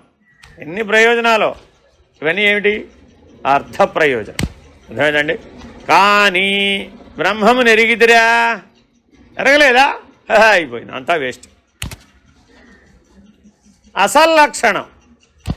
బ్రహ్మమును ఎరిగితే సల్లక్షణం. జపం చేస్తే బ్రహ్మమును ఎరగాలవుద్దా? ఏ సాధనైనా అర్థ ప్రతిపాదికమైతే, అంటే ప్రయోజన ప్రతిపాదికమైతే అది త్రిపుటిలోకి వచ్చేస్తుంది. బ్రహ్మము త్రిపుటికి అతీతం. కాబట్టి అర్థ ప్రయోజనాన్ని తీసేయాలట. తీసేయాలంటే సాధకుడిని ఎగరగొట్టాలి. నేను 10,000 జపం చేశాను, నేను 1,00,000 జపం చేశాను, 10,000 మార్జనం అయిందా లేదా? అయిపోయిందండి, రాత్రికి అయిపోయింది. తర్పణం అయిందా లేదా? అది కూడా అప్పుడే వెంటనే అయిపోయింది. ఎవరు చేశారు? నేనేనండి బాబు. అదే చాలా గంటలు పడుతుంది అనుకున్నాను, టకటక తొందరగానే అయిపోయింది. ఎవరది? అకర్త, అభోక్త, అసంగి, 3 లక్షణాలు చెడిపోయినాయి. అపరిచ్ఛిన్నం, ఆ 3 చెడిపోతే అపరిచ్ఛిన్నం చెడిపోదా? పరిచ్ఛిన్నం. అవునా కదా? ఏమంటే తర్పణ జలాలన్నీ ఈశ్వరుడి మీద పోయమంటారా లేదు? పోయండి మా అభిషేకం, దాని దేవుడు అద్వితీయం. 5వ లక్షణం ఏంటి? అద్వితీయం. ఎవరెవరి మీద పోస్తున్నారు? ఎవరు జీవుడు, ఎవరు ఈశ్వరుడు, ఏంటి అభిషేకం అనే విచారణ నీ లోపల రావాలా, నేను చెప్పాలా? పాఠం చెప్తున్నాను లేదా? ప్రతిరోజు 1 గంట పాఠం చెప్పి మిగిలిన 23 గంటలు సాధన చేయిస్తూ మీకు అవే లక్షణాలను చూపిస్తున్నానండి. అవునా కాదా? మళ్ళీ అందరినీ ఒక్కొక్కరిని అడుగుతున్నా, ఏం బాబు అయిందా లేదా, చేస్తున్నారా లేదా, అయ్యిందా లేదా, ఏం పరిణామం వచ్చింది, ఏమైనా కలిగిందా, అనుభవం వచ్చిందా, రాలేదా, అడుగుతున్నా లేదా? ఏం చెప్తున్నారు అందరూ? అప్పుడేమైంది? అర్ధ ప్రయోజనం. అర్థగా ఉంటే అప్పుడేమైపోయింది? అర్ధ ప్రయోజనం వచ్చేసింది. అప్పుడు త్రిపుటిలోకి దిగి వచ్చేసాం. సరే, కాబట్టి ఇప్పుడు అర్ధ ప్రయోజనం చేత బ్రహ్మము నిర్ణయించవచ్చా? బ్రహ్మజ్ఞానం వస్తే కోటీశ్వరుడు అవుతావు, అవ్వవు. బ్రహ్మజ్ఞానం వస్తే పెళ్ళి అవుతుంది, అసలు అవ్వదు. అంతేనా కాదా? బ్రహ్మజ్ఞానం వస్తే ఇంకా పెళ్ళింది వాడికి అవసరం లేదు. ఇంకా గృహస్థాశ్రమంతో పని లేకుండా సరాసరి సన్యాసాశ్రమానికి వెళ్ళిపోవచ్చు. అది రాకనే మనం అందరం గృహస్థాశ్రమంలోకి వచ్చాం. అర్థమైందండి? కాబట్టి బ్రహ్మజ్ఞానం వల్ల ఏమిటి ఈ సృష్టిలో ప్రయోజనం? ఏ ప్రయోజనం లేదు. సరే, లక్షణము చేతనం. మూడోది ఏంటండి? లక్షణము చేత. అంటే బ్రహ్మమును నిర్ణయించాలంటే దేంతో నిర్ణయించవచ్చు? ఏ లక్షణంతోనూ నిర్ణయించలేము. ఏ లక్షణం చెప్పినా అది ఎందులోకి వచ్చేస్తుంది? అయితే బ్రహ్మాండంలోకో లేకపోతే పిండాండంలో. అధిష్టాన దైవం అందామా? బ్రహ్మాండం. కాదు ఇంద్రియం అందామా? పిండాండం. అర్థమైందండి? అలా కాదు పోని ఏదో సముద్రం అందామా? లేదు ఏదో ఆకాశం అందామా? ఏం చెప్పినా దానికో లక్షణం ఉంది. ఈ సృష్టి మొత్తానికి లక్షణం ఉందా లేదా? పంచశక్తులు అందామా? లక్షణం. పంచబ్రహ్మలు అందామా? లక్షణం. ఏం చెప్పినా దానికో లక్షణం వస్తుందా రావట్లేదా? స్త్రీ అందామా? పురుషుడు అందామా? లక్షణం. జడం అందామా? చేతనం అందామా? లక్షణమయ్యా బాబు. అర్థమైందా? కాబట్టి బ్రహ్మమేమిటి? విలక్షణం. అంటే విలుప్తమైన లక్షణం. విలక్షణం అంటే అర్థం ఏంటి? విలుప్తమైన లక్షణం. లక్షణములు ఏవీ లేనిదని అర్థం. అదే విలక్షణం అండి. సరే, అయిపోయిందండి. 3 అయిపోయినాయి. ప్రతీతి చేత.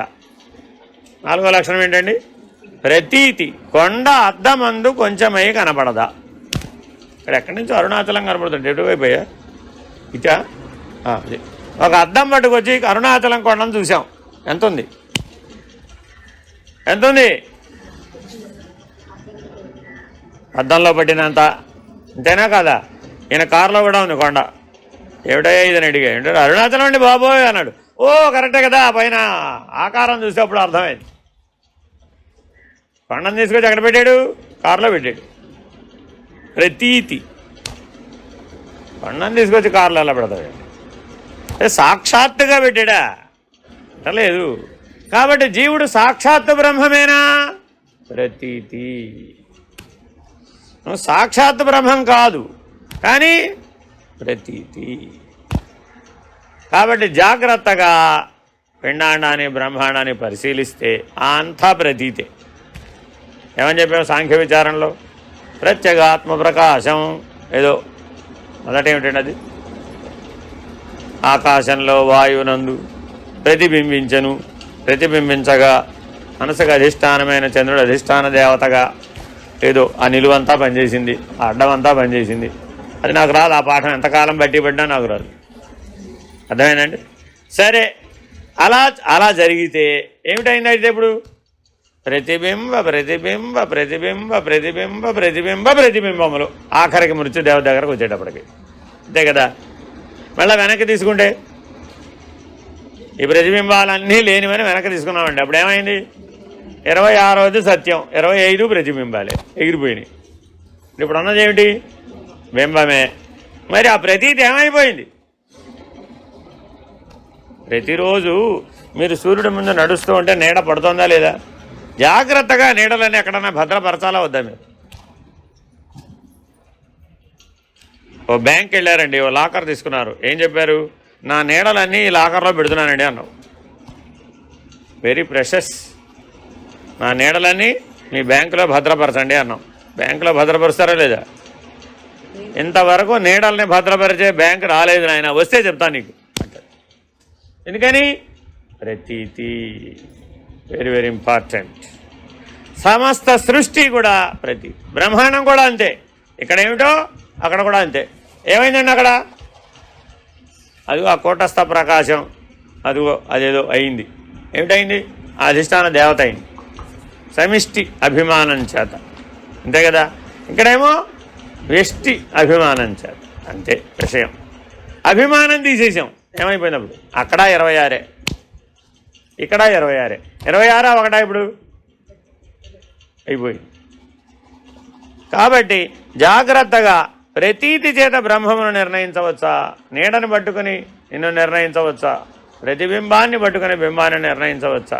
చంద్రుడిని చూసి సూర్యుడు ఎలా ఉంటాడో ఊహిస్తానన్నాడు. సూర్యుడు తెలియదు ఆయనకి.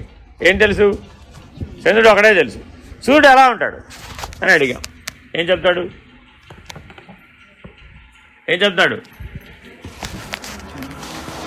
చంద్రుడి కంటే కొద్దిగా పెద్దగా ఉంటాడు మహా అయితే, అంతే. మరి అలా అవుతుందా? కాబట్టి ప్రతీతి చేత కూడా కాదు. సరే, వ్యవహారం చేత గురించి అసలు చెప్పక్కర్లేదు మనకు. వ్యవహారం చేత బ్రహ్మము నిర్ణయించవచ్చా? అసాధ్యం. కాబట్టి జాగ్రత్తగా ఈ 5 లక్షణాల ద్వారా మనం సల్లక్షణమేదో అసల్లక్షణమేదో నిర్ణయిస్తే అప్పుడు అది స్పష్టమైనటువంటి నిర్ణయం అవుతుంది. కనుక అసత్తు సత్తులకు శబ్దము చేతను, అర్థము చేతను, లక్షణము చేతను, ప్రతీతి చేతను, వ్యవహారము చేతను వైలక్షణ్యమున్నది. ఇందువలన సిద్ధించినది ఏమి అనినా అసల్లక్షణము సల్లక్షణము కాదు, సచ్చబ్దార్థము అసచ్చబ్దార్థము కాదు, అసచ్చబ్దార్థము సచ్చబ్దార్థము కాదు, సల్లక్షణము అసల్లక్షణము, అసల్లక్షణము సల్లక్షణమును కాదు, సత్ప్రతీతి అసత్ప్రీతియు కాదు, అసత్ప్రీతి సత్ప్రతీతియు కాదు. కనుక సద్రూపమైన ఆత్మకు అసద్రూపమైన దేహేంద్రియాది ప్రపంచమునకు రజ్జు సర్పములకు వలె పైన చెప్పిన 5 విధముల చేత కాలత్రయమునందును అన్యోన్య వైలక్షణ్యము సిద్ధి. ఏమిటండి ఇది? అన్యోన్య వైలక్షణ్యం. ఎప్పటికీ ఇది అది కాదు, అది ఇది కాదు. హరి ఓం శ్రీ గురుభ్యో నమః. పూర్ణమదః పూర్ణమిదం పూర్ణాత్ పూర్ణముదచ్యతే పూర్ణస్య పూర్ణమాదాయ పూర్ణమేవావశిష్యతే. తత్సత్. ఓం శాంతి.